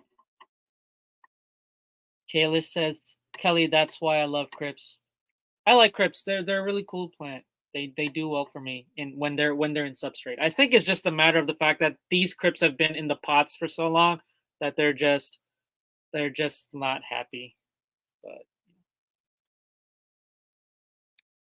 because when you're in a pot with rock wool, you're not getting a lot of nutrients. Even if I supplement with fertilizers and things like that, which I do, but you know, they need to be in there. They need to be in a substrate. I toss a 5-gallon bucket of frog bait every couple of weeks. Yeah, some I signed up for the notification on Hygrophila penitifida. Jeff, you're gonna hate me for this, but Hygrophila penitifida was something I was thinking of ordering. If you did it earlier, I would have added it to this order. I mean, I don't know if you would want to buy it right now or not, but it's funny because I was thinking of it because it is a red plant and Scotty wanted red plants, and so I was like, should I get it in? But the last time I've gotten Penintafida in, the only time I've really sold it was at the Clash. It never really sold out of the Clash. I'm sorry if the laptop's moving is because I have my arm on the table and the table is wobbly. So Matt says Iowa, South Dakota, tri-state winter hazard. Oh yeah, yeah. I love I love it's my new word. I just gotta figure out how to spell it. I think you spelled it okay. I mean, it is true. It's a word that you don't really know how to spell it, but we've said it. You've heard it being said. Um, my winter arrives next week. Too bad. I'll be in Panama. Yeah, you lucky cat. Um, I wish I could be in a warmer place, but then again, I am a northerner, New Jerseyan. The cold doesn't really bother me. I mean, I sleep in the basement and it's chilly in the basement, so I'm used to it. Um, High humid heat really gets to me. I don't do well in that area. Scotty says, "Has everyone ordered yet?" I don't know. He means, do you sell lights? Oh, yes, I do. I sell. I have Fluval. I have the Fluval Nano. I can get in the Fluval strip lights, the ones that you can control on the app and all that. I have Kessel. I have Ecotech Marine, saltwater and freshwater. The same with Kessel. I have Ecotech Marine, and I have AI Aqua Illumination, saltwater, freshwater. I've been trying to get Chihiros. But if I get Chihiros directly from the company, which is located in Asia, they have a very high minimum order requirement. there was a company, there was a business or company in Canada, um, that did distribute Chihiros, and they had a minimum of $3,000 for the lights, and I could not get those lights in. Um, I've tried finding a distributor for Chihiros in the U.S. Couldn't really find them. I've tried finding a distributor for Zis Aqua in the U.S. Can't find them, so I actually have to source them from the Netherlands or in Europe. Um, yeah. So those are the lights I have available. If they're out of stock, just shoot me an email. I'll get it to you if you're looking for something in particular.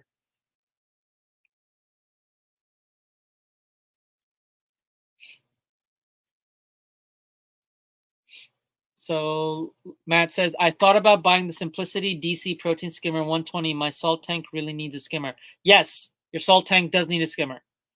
You can get away with a protein skimmer for certain setups, but if you have a large enough system, if you don't have a nano system, I mean, they make skimmers for nano tanks now, but I am a huge advocate for making sure your filtration is complete. That includes your sump, mechanical, biological, and chemical. And with your biological, or excuse me, with your mechanical, a protein skimmer I think is absolutely necessary because you're taking out those dissolved organics.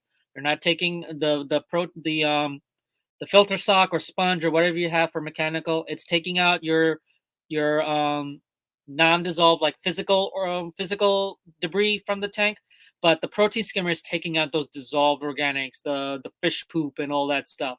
So you definitely want a protein skimmer. If you're looking for something a bit that's affordable, the Simplicity is a good one. I am going to be putting the Reef Octopus Classic 110 SS. I'm going to be having that on the site. The reason I'm having that on the site is because I have used that protein skimmer in the lab at my coral lab at the university. So I like that protein skimmer. Simplicity is a good one. I've heard great reviews about it.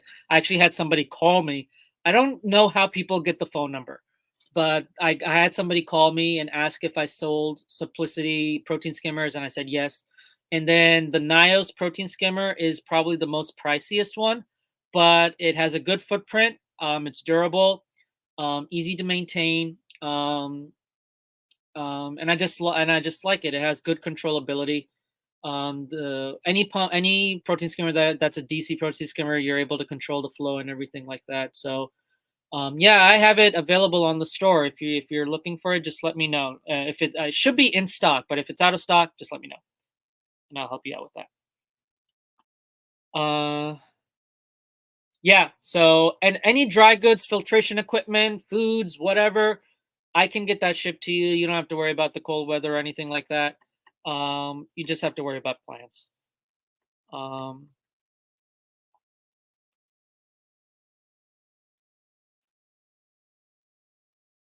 yeah, the protein skimmer can be costly, but it definitely I personally recommend it. I have the like I said, I have the 20-gallon cube water box aquarium. I'm gonna get a protein skimmer for that. Something that fits in the back compartment, but I'm gonna get a protein skimmer for it. Um, hey there, Mexicali. Thank you very much for stopping by. Um, so Matt says I have a 90 with a 40 sump, only a few fish only. Filtration is sponge. I couldn't keep up with filter sock changing. Fair enough. Fair enough. Um, with sponges, you just pull it out when you're doing a water change. You know, rinse it in the aquarium water. You're good to go. Fair enough. But yeah, for a 90-gallon, I would recommend. You know, it also depends on your stocking. So you mentioned you have a few fish in there. You know, it depends with filtration. It depends the stocking, the feeding, how heavy you are feeding. Um, with fish only, you don't have to worry about feeding, suspend feeding for your corals and filter feeders and things like that. But it doesn't hurt. It doesn't hurt to invest in a protein skimmer. It will definitely save you on water maintenance or on aquarium maintenance, things like that. It's not going to stop you from doing water changes, but it's going to keep those phosphates down. It's going to keep those organics down that's in the water.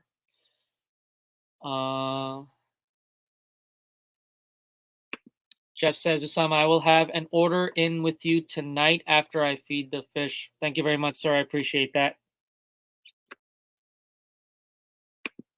Okay. Whoa, my knees. Okay.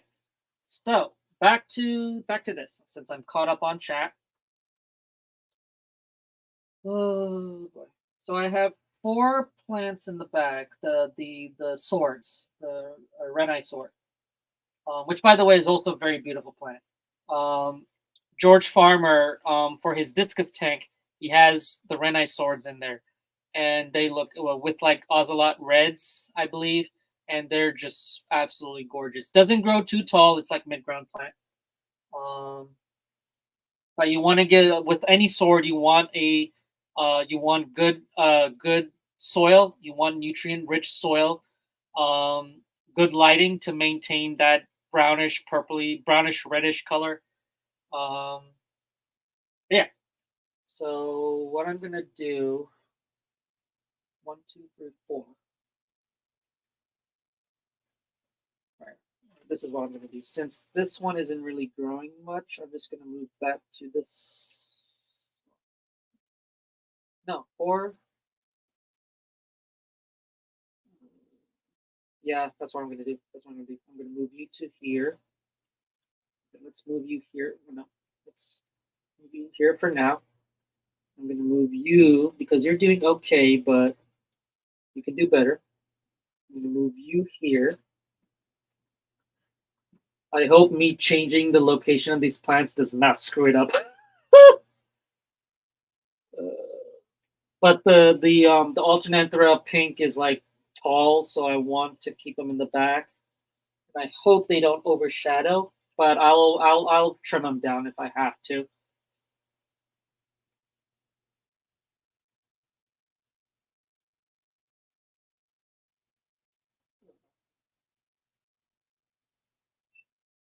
Okay. Now, how many spots do I have left? Excuse me. So I've got 2, 4, 6. Cool. All right, so we're good. Okay. So, thank God I am not working tomorrow because my knees are going to be sore after after this. Any new chats? No. Okay. Yeah, guys, if you haven't liked the video and you're enjoying the live stream, you don't have to, but I appreciate the likes. It lets me know if you guys are enjoying it, whether it's doing something for the channel or not. And if you've subscribed to see my video, I appreciate it. Hopefully you guys will stay subscribed. I did lose like maybe 2 subscribers since the last stream, which is okay. All right. So let's take these guys out of the bag so you guys can get a better look of them. So this is the Alternanthera renickii pink. Basically the same care requirements as the Rosenervig.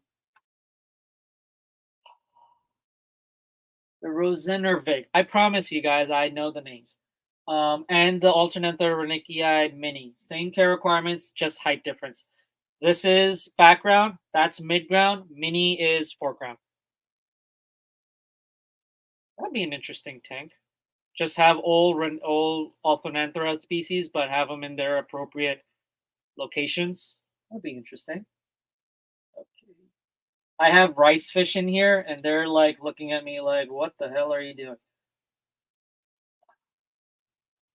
Oh, forgot to show you guys. So this is what it is. This is obviously in its immersed growth. That's what it usually looks like, but hopefully I'll start to get some new growth. And these are pretty easy for me to convert to underwater growth. These stems, once I start seeing new growth and these stems start to deteriorate, I just chop them off. They do well. Pretty good size though, like if you look at my hand, pretty good size.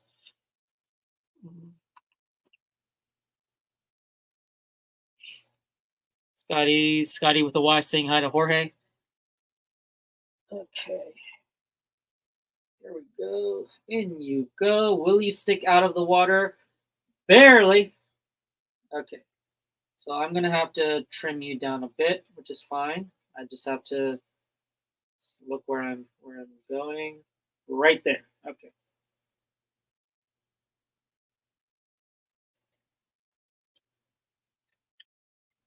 Hey Scotty, you want this for your immerse setup? No, that's gonna be trash.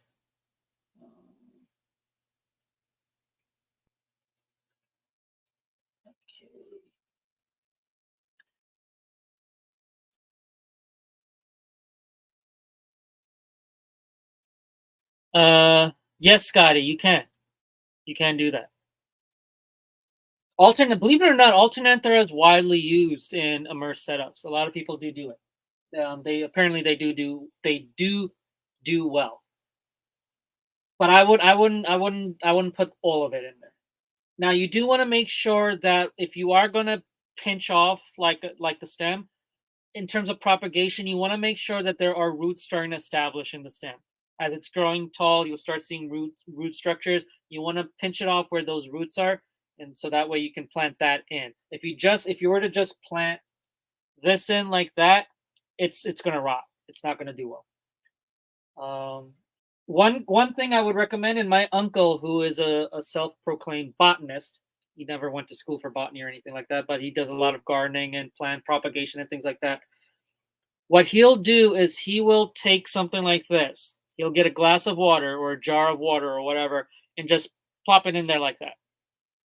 And then hopefully the roots will start to sprout out, and then he'll kind of clean it up a little bit, and then he'll plant it. I'm talking about terrestrial plants, not aquarium plants.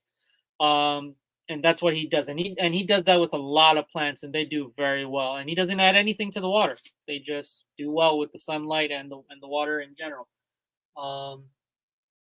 So yeah, that's what he has done. But um,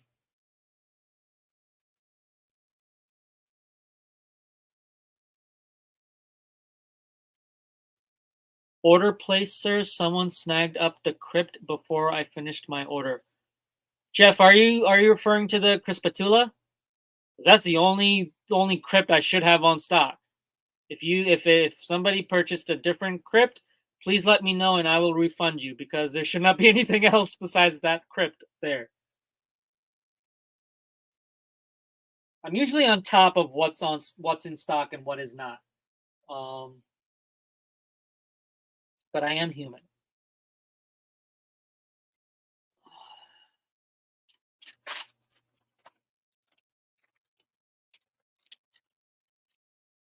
Jeff says yes. Okay. Like the old man with the fishing rod in that commercial. I don't remember if it was the Allstate commercial. He was like, "You gotta be quicker than that." Um, that's my reply to you, Jeff. You should have been quicker than that. There was one. Yeah. Oh, yeah. I okay. I know. I can get memory loss, my dude. Okay, so here, this is a good example here. Okay, hang on. So if you look right here, see that right there? That's roots. So I can easily, or Scotty, you can easily pinch it off from there. I wouldn't do it this close down. I would wait until it grows up a little bit more. But I would just pinch it right where the roots are and just plant that. And you should be good. Yeah, if somebody placed an order for that crypt, that's the only crypt I had. No more. Now keep in mind, guys, if there is a plant that you like that's on the website and it's out of stock, please hit the notify me when back in stock button. Because then that tells me that somebody is interested in that plant and I will get it in. When it does go in stock, you will get a notification that hey, this plant that you were interested in is back in stock. So like Scotty, when you hit that button for the two alternanthras, when I just updated the the stock list, you most likely got an email saying that hey, these plants are now back in stock.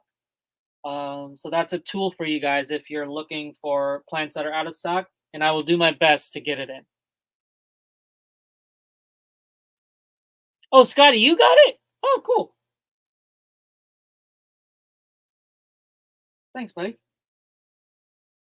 Well, you are a damaged leaf, so you're coming off. If I can get to you, probably not. I'll try my best. Yep, I got to you. There we go. I mean, you guys have probably noticed I'm barely pruning it or taking like damaged leaves or anything off. Like they are in good quality. I'm surprised.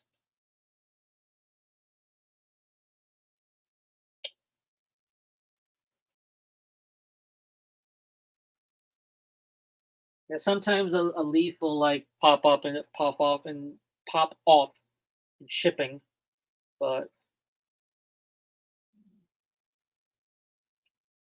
I'm also seeing some discolored leaves, which I'm not sure if it's new leaves or not, but just to be on the safe side, it's just one or two, so I'll.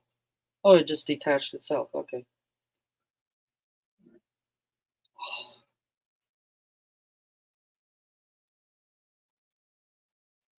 Oop,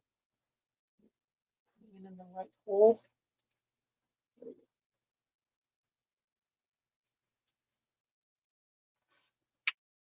So as of right now, I'm looking at the CO2 checker. It is completely green, and this is hours after the CO2 system turned off. So that's interesting. But hopefully tomorrow I'll keep an eye on it. And I'm sorry, guys. I have to get up for a second. Hopefully I'll keep an eye on it and figure out if the reason it's taking.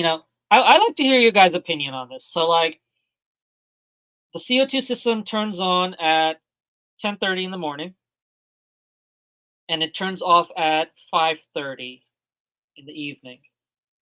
And the CO2 dropper, I don't know if it's because of age of the liquid or what it could be. Um, but like I'll start to see a change, but it's such a slow change because it has to be fully green, which indicates that it's good CO2. And I'm just looking at it and it's green. It hasn't turned back to blue yet, at least from what I can see. But that's a long time to figure out. And so I don't know if it's because I'm not putting in enough CO2 in here or if it's because it's a nano system because the diffuser is for nano tanks. If it's just because it's just the system I have on here is just not pumping enough. If I need to upgrade the diffuser maybe.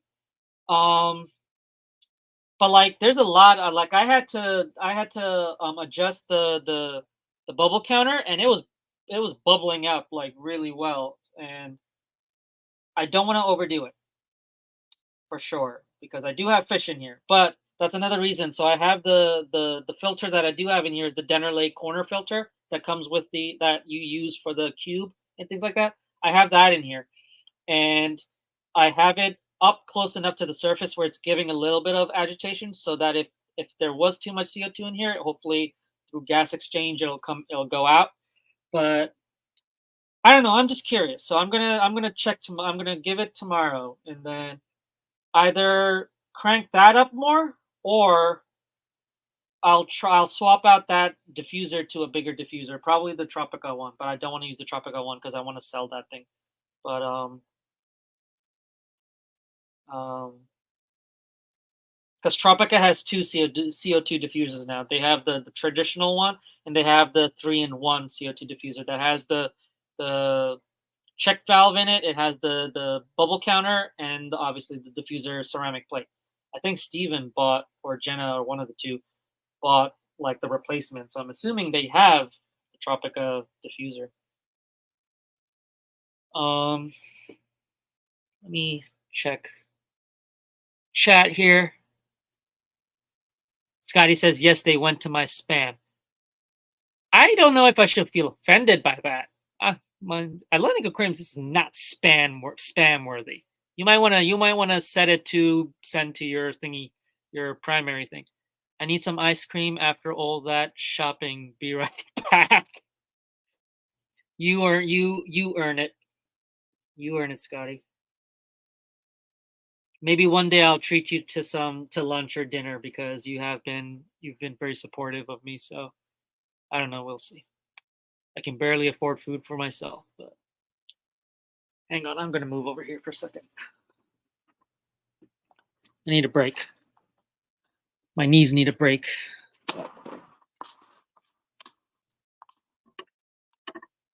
Um, Jeff says Alex isn't looking well tonight. Uh-oh, that's not good. Yeah, people are, the weather is just so weird that, people are just getting sick left and right. One of my good friends from college, she works at the college now. Um, I like to check up on her from time to time, and she texted me because she was saying that she wasn't feeling well, and I just told her, I was like, well, make sure you get enough rest, and you know don't go to work, because the last thing you want to do is get other people sick. And then she replies back saying, just saying, I got tested positive. So I'm like, that sucks. But yeah, be careful, guys. Take care of yourselves. All right, I don't want any of y'all getting sick. um Steven says, I think it's age of the liquid. I have some drop checkers that stay near yellow then when the liquid gets old. Okay. But mine doesn't go to yellow. It goes from blue to green. And if it was high, then it most likely would go from green to yellow. But the drop checker is old. It's not that old, but it is old. I am thinking of getting a newer drop. What am I saying? Drop checker. A new CO2 checker. It's from UNS. Might as well mention them. Um, Interesting story about UNS. I've tried to get their stuff on my website, and they're not accepting any accounts for whatever reason, but it's whatever. Anyway, it's a drop checker from UNS. It's actually, let's pull it up. Why not? Uh,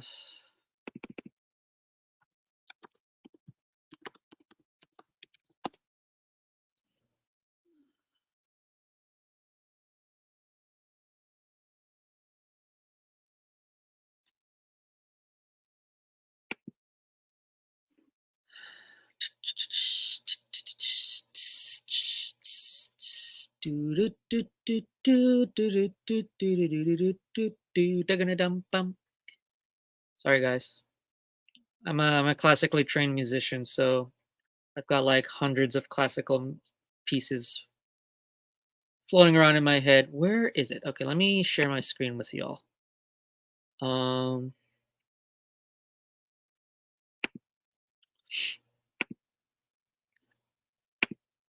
so it's not this checker. So it's not the SD. It's a different version. I'm trying to figure out, the website isn't really. Oh, that's why, because it's not their website. That's why it's just Nature Aquariums. Hold on, I'm not trying to go there.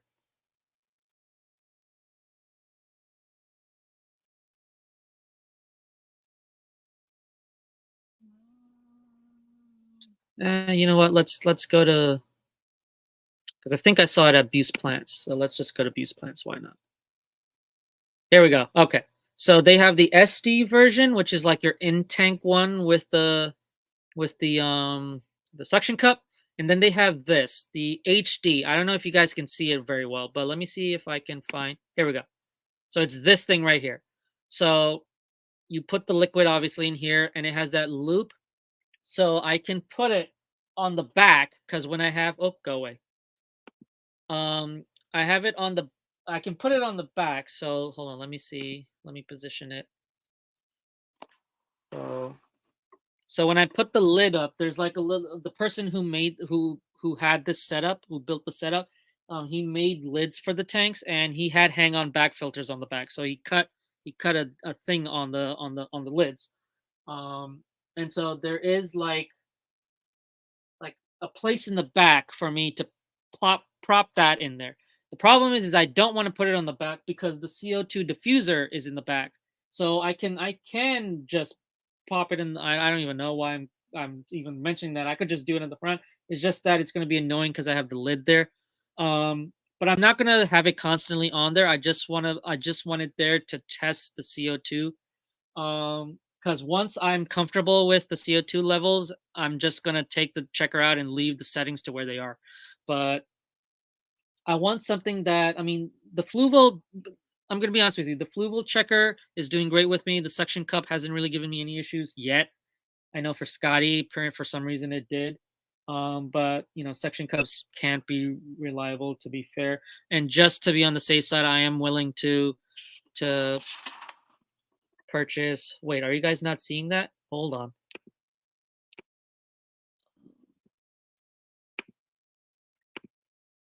There we go. Sorry about that. Um, so it's that CO2 checker right there, the HD version. Um, so I'm gonna probably get that in and just try it out as well, see how that does. Um, because if it does the same thing the Fluval one is doing, then probably not the liquid, but um, but from the looks of what I'm seeing in the comments, it probably is the liquid. All right. Kelly says change the liquid. Also, you probably aren't using enough CO2. Yeah, I figure, but I just want to be on the safe side. I like the replaceable discs. I actually bought the diffuser itself from you in 2022 at the. Oh, did you? I'm sorry. that explains my that explains my memory. I apologize. I didn't know you bought it from me. But that's good. So yeah, if you need more replacements, let me know. They do last for quite a while, but then again, it depends on how much you use it and water chemistry and all that. It can have an effect on the ceramic discs. Um, and then Kelly says measure your KH too. Yeah. At some point, I am gonna do like a master test of my water parameters. Um, I'm probably gonna use the not now. I'm just gonna use the API and stuff like that. But I'll probably use um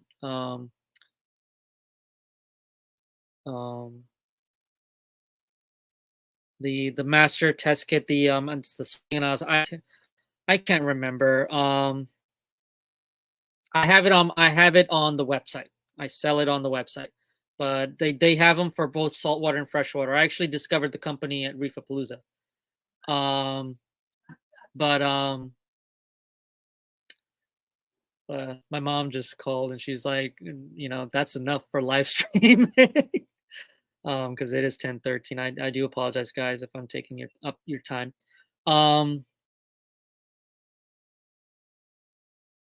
something analysis. It's on the website, but I discovered them at Reefapalooza this past year, and I liked the science behind it. I liked how they test the water parameters. So it's your master test kit. And they have it for freshwater and saltwater. So I'll probably get one of those for the freshwater. That'll also give me an opportunity to really test it out. Um, and do that.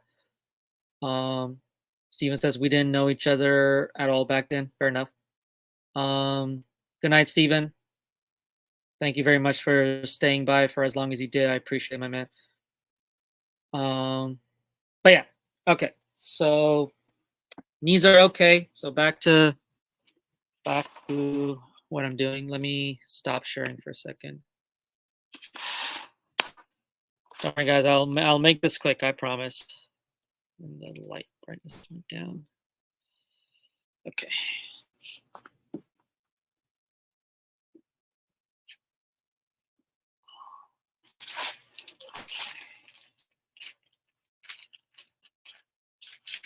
Oh, this one's not that tall.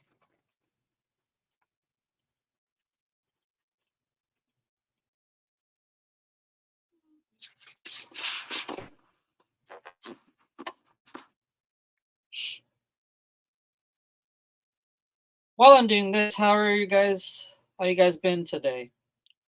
Hopefully everybody's staying warm.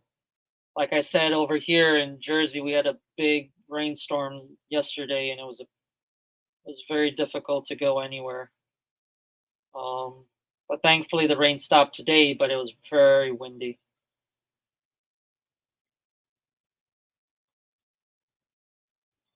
So, so yeah, if you look at like certain leaves are like turning yellow and things like that, I usually take that out. And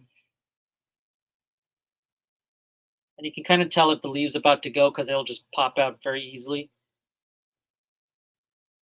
But I don't want to take too much of it out 'cause I don't even see a lot anyway. Oh, never mind. Let's see.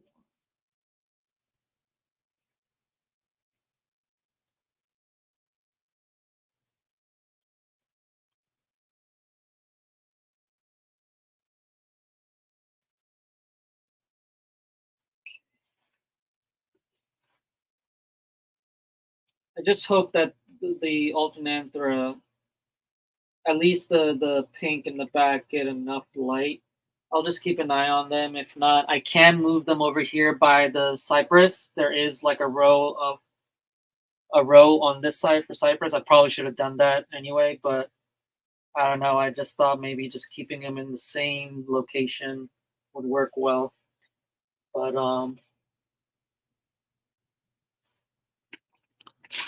but yeah.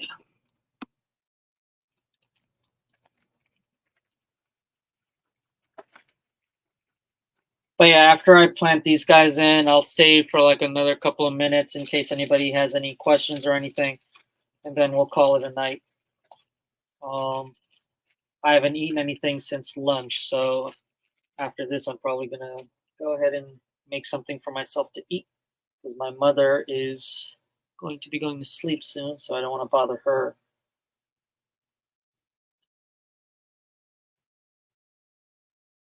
Whoop. Did not mean to take you out. Like, very, very beautiful plant.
For anybody that's into Nintendo or video games, specifically Nintendo, and are fans of Legend of Zelda, I just finished the Legend of Zelda Breath of the Wild last night, previous night, and I was so invested in that game. And then when I was finally finished, um, I was craving more. And I know there's Tears of the Kingdom, but we can't get Tears of the Kingdom until my brother finishes the game, and it's gonna be a while until he does that. Like he's way behind everybody else. Like me and my other cousin, we finished the game, and but he's not gonna get Tears of the Kingdom until he finishes it. So it's I'm like I was so down because I'm like I want more. I want to continue exploring because it's an open world game, but I can't once you finish the final boss. There is master mode, but I'm not that good to do master mode. But yeah.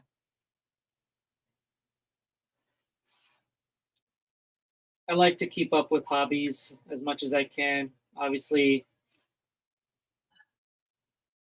aquariums are my first love, but I'm also, like I said, I'm also a classically trained musician. My primary instrument's the violin, but I can play a bunch of instruments, and but I haven't been able to really enjoy that portion of my hobbies because of life, really. But I was really into music in high school. All right, that's it. That's all the potted plants. The cultures I can put them in later. I have like a little rack over on that side. Um, whoop, sorry. Okay.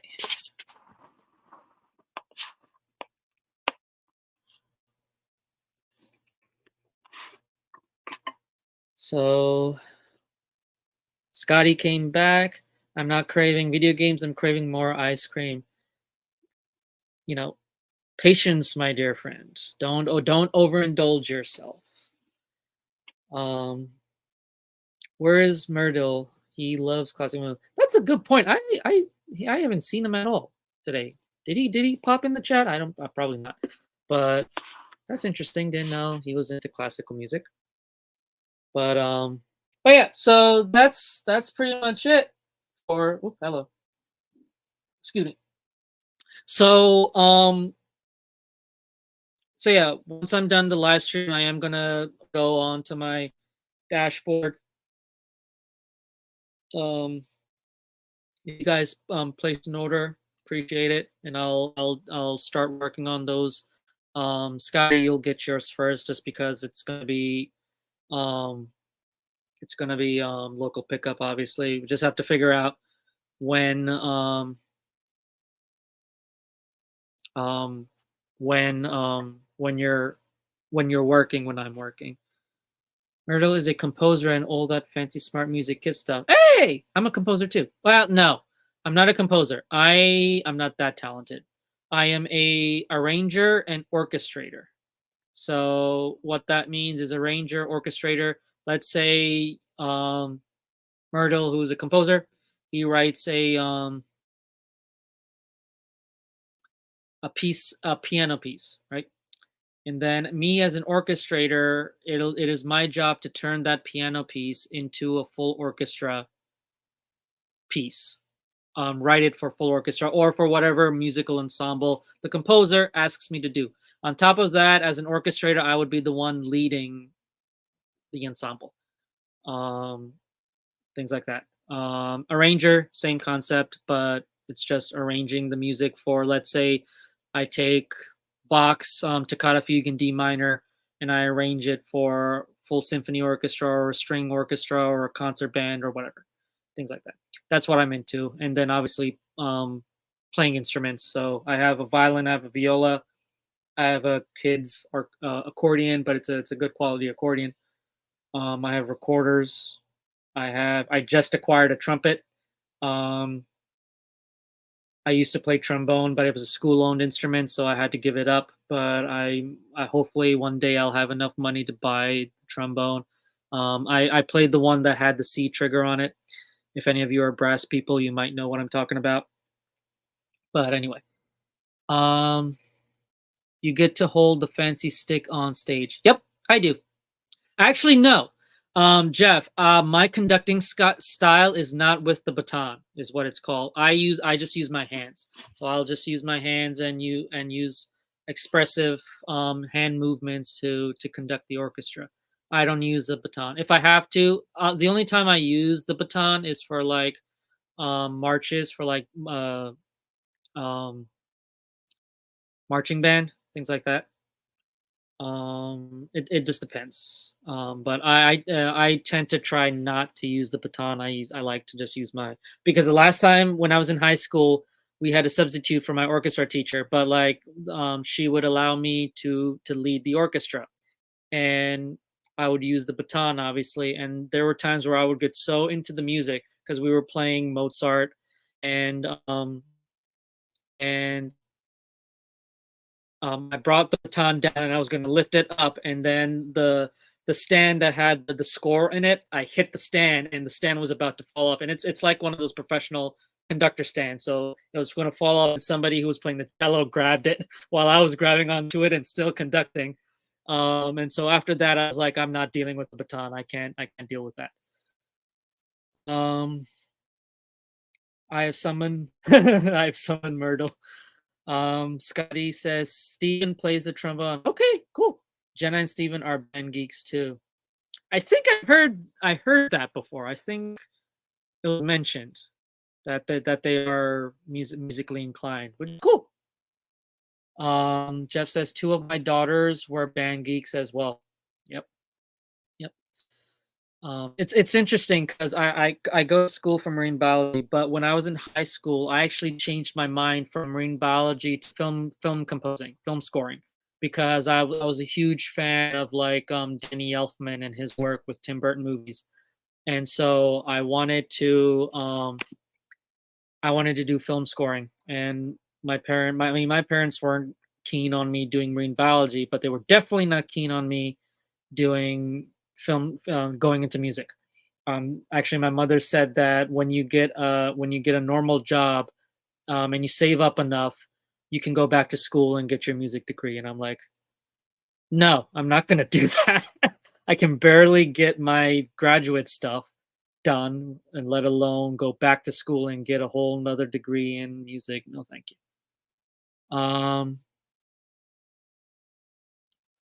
Kalish says I was a band geek, but wasn't any good. That's fine. It's actually interesting because now, at the time I couldn't really realize it, but few people have did bring it to my attention. But I would always give it my all. I would always go to my teachers for private lessons. I would practice at home. Like I was really into the music. I was really into music.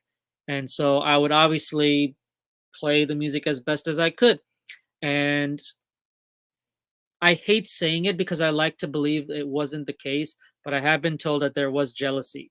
And it ended up with people just kind of pushing me away or getting annoyed or whatever the case might be.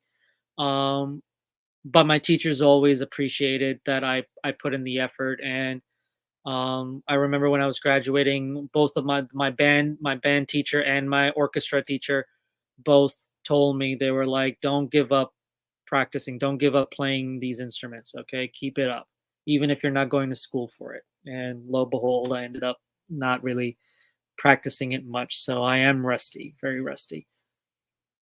Scotty says, Osama, have you heard of I Am a Snail? No, I have not. Jeff says, I was a burnout and I was too good at it. I mean, you it's interesting. When I was in community college, a few of my friends, well, a few people I knew from high school also were in the same class as me in community college, and we were in a class, and um, I like to be active in the classroom. I like to raise my hand. I like to try and answer the questions. I like to ask questions, things like that. And somebody took a Snapchat of me and posted it, and with the caption "teacher's pet" or something like that. And one of the classmates brought it to my attention, and obviously she couldn't show me because the snap went away. But you know I am proud to say that if me being active in class and actually try and actually wanting to learn, right, to educate myself, if that makes me a teacher's pet, that's okay. Myrtle, welcome. No competition here, man. Collaboration. Collaboration. Hit me up. Good to see you, man. Thank you. Um, about time you subbed, Myrtle. Was Myrtle not a sub? Did he not subscribe to me? Um, but yeah. Anyway, so plants, orders, things like that. So like I said, once I'm off the live stream, I will get working on that. Um, like I said, if you place the order, thank you very much. If you didn't, if you're gonna place an order in the future, I get it. I look forward to doing business with you. Um, you're just gonna have to wait until next week for me to get the stuff shipped out to you. I want to make sure the plants are settled in, they're doing okay. Um, and then I'm gonna hopefully get the stuff shipped out to you guys early in the week so you get it the same week. Um, Matt says Usama has gained 14 subs today. Woo! Yay! We'll see how long these subs last. But it's okay. It's all good. Um, Zen says, "Okay, my seahorse people are all done. Hello again, peoples." Zen, I am a seahorse person too. I specialize in saltwater, so happy to help you any way I can if you need help. Um,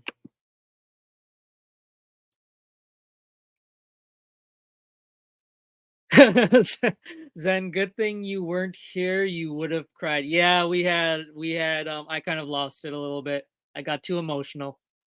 Um, but it's okay. You know, you should cry from time. We need to cry from time to time. It's healthy. We are all mostly guilty. What are we doing here? Did I miss all the fun? I mean, you're more than welcome to watch the replay. I mean, it is a 4 hour stream.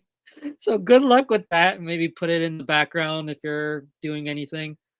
Um, but I appreciate guys. 11 people still hanging out with me. I appreciate it. Thank you. Um, hang on. Chat's jumping here. 20 people have talked in chat, so 2/3 of them weren't subbed. Okay. Thanks for the data, Matt. Myrtle, this is a sellout stream, so we can get new. Oh, I appreciate when you guys make me laugh. I'm down to collaborate. Cool. Appreciate it. Thank you. You said that. Yes, thank you.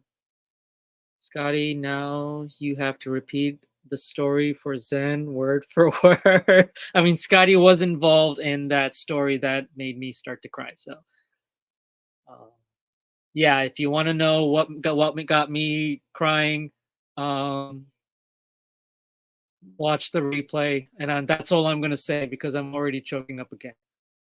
Um,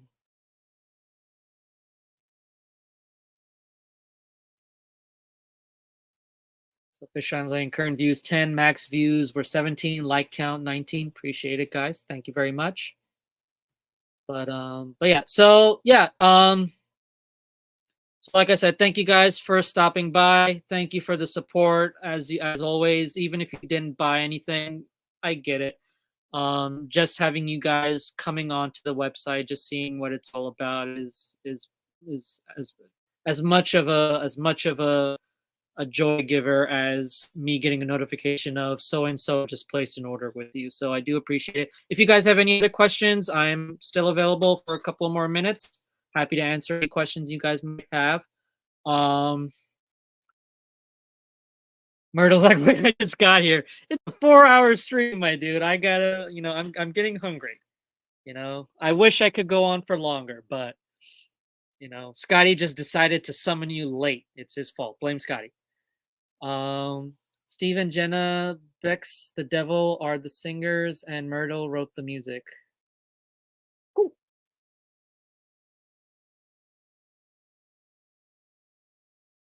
So your focus on will be fun, or have you done yours already?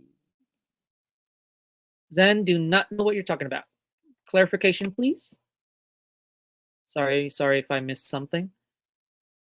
Thank you for the stream. Thank you for coming, Scotty with a Y. Scotty, you can play it for him next time you see him. Matt, I want a lurker list. Hunger is just in the mind. Yeah, but the stomach's starting to be vocal here. So, um,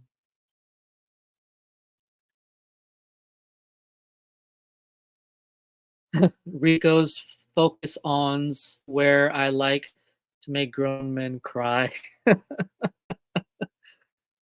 um, yeah, it was just me being sentimental about the support and especially with Scotty. Um, he's been I'm not ashamed to say that, and I hope you guys can agree with me. Like he's been my number one supporter throughout. So I just got a little emotional over that. Um, I am an emotional guy. I cry very easily. Um, Sadly, Google knows the world should know. Zen, good thing I did the focus on before you started asking questions. But yeah, if anybody else has any questions, about my personal tanks, obviously this live stream was a little more focused on the business. If you guys have any questions about the business, um, or an order. If you guys were having any issues with the website, let me know. Um, but yeah, while is at the level you are evil. We need to get Usama on a Rico focus on. Um, I mean, and it's perfectly fine, but like I go on these live streams and I see people joining the live stream as guests or whatever, and just watching them talk with each other. Obviously, people you all have known each other for so long. I'm new to this whole thing, so but if Rico wants me on, I know somebody mentioned, I know Matt, you mentioned you told Steven I should get me on there. If they would like me on, it's a honor. Um, but I don't want to actively go and be like, hey, can I join your live stream or yada yada yada. I don't like doing that. If somebody wants me on a live stream, if somebody wants me to come and do a talk or whatever, you know, I don't think I'm qualified for it, but I'll be more than happy to do that, and I appreciate the thought. But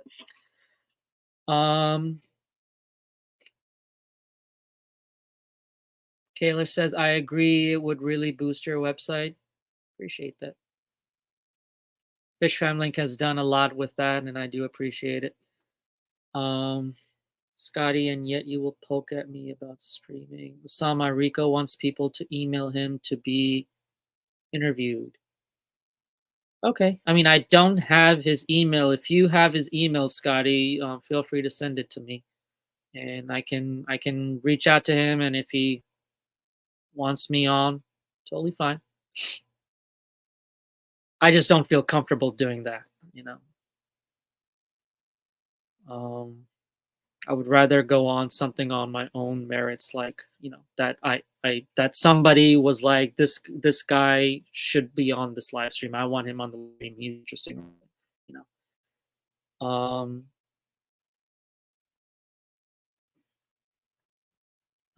Scotty says, Zen, I will win. You are coming to the clash and you will do a live stream.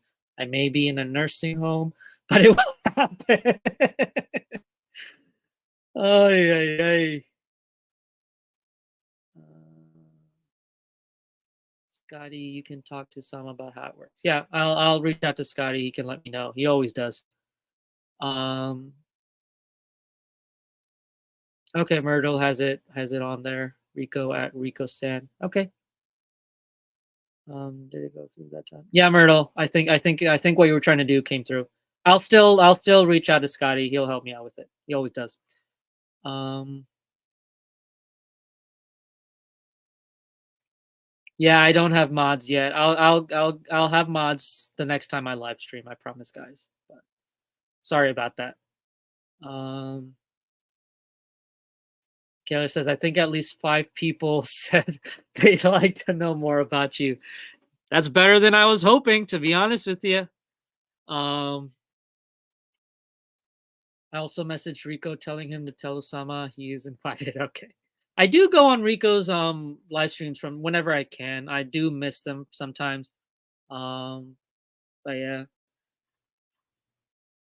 Um, but yeah, I remember when I first started going onto his live streams, like he noticed me and then obviously he wanted to know a little more about me, which was really nice of him. But yeah, he is a cool guy. I like his personality. He's a real fun guy.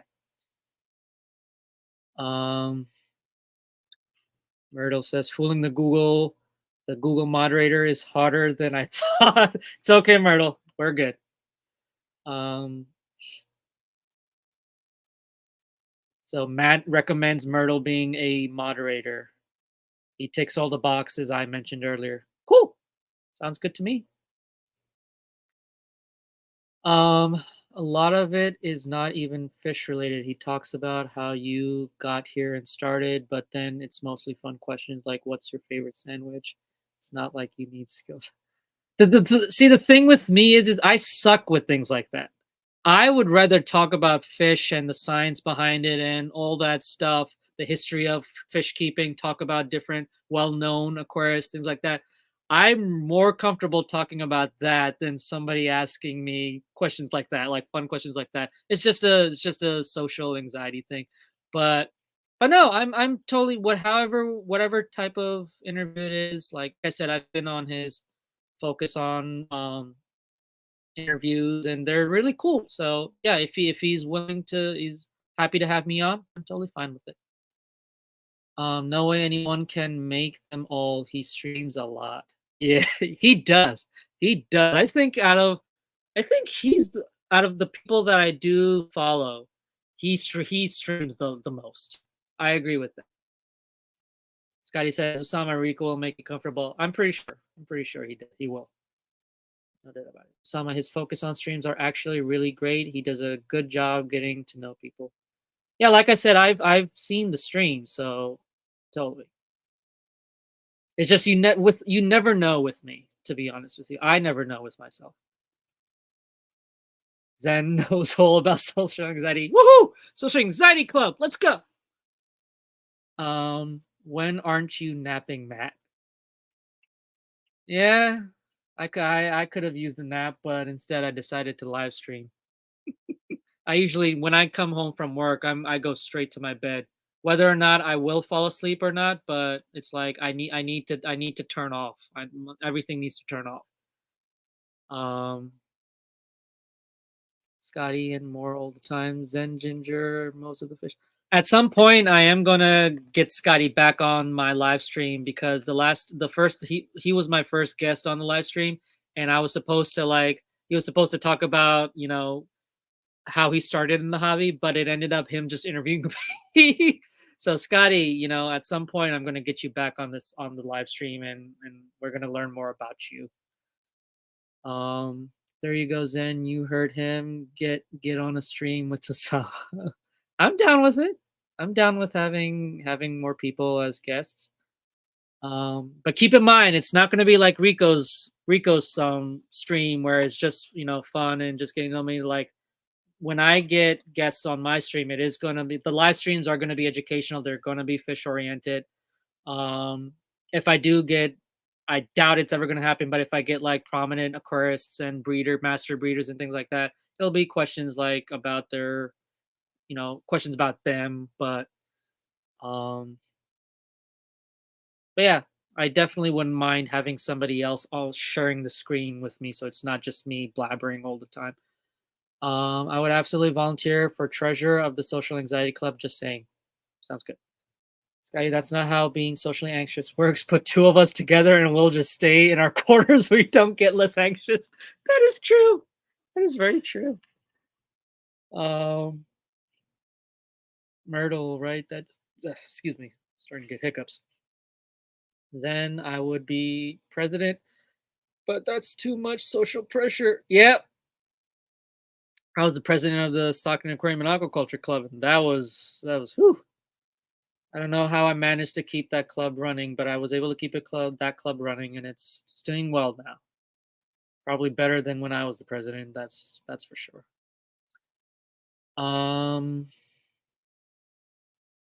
Matt says, "Don't fret, Osama. There are a ton of people thirsty for knowledge. We just also enjoy how Rico does streams.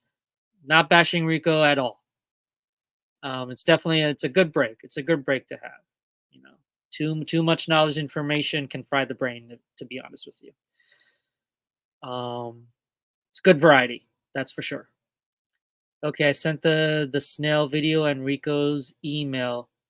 What else was I supposed to do? You sent a snail video? I don't know what the snail video is about, but thanks for the email. Um, I don't think anything else, Scotty. You've done a lot already for me, and I appreciate that. But yeah, so unless y'all have any other questions, aquatic related, I think we'll call it a night. Thank you very much again. Thank you for the support. If you guys placed an order, appreciate it. Thank you very much. If you didn't, okay, don't worry about it. If you have any question or any issues that you would like to get a hold of me after the live stream, feel free to do that. The best way to do it is just email me through the website through my business info at atlanticaquariums.com, and I'll get back to you. Or you can or you can bug Scotty, and then Scotty will tell me. I don't know. He always tells me about stuff. Um, um, but yeah, so Scotty ice cream. But yeah, thank you everybody for coming. Hope you guys enjoyed this 4-hour live stream. If you missed the live stream and you're watching the replay, I am very sorry. But I hope you watched the entire thing because I hope it was enjoyable. Um, See ya, Myrtle. Thank you very much. But yeah, thank you everybody.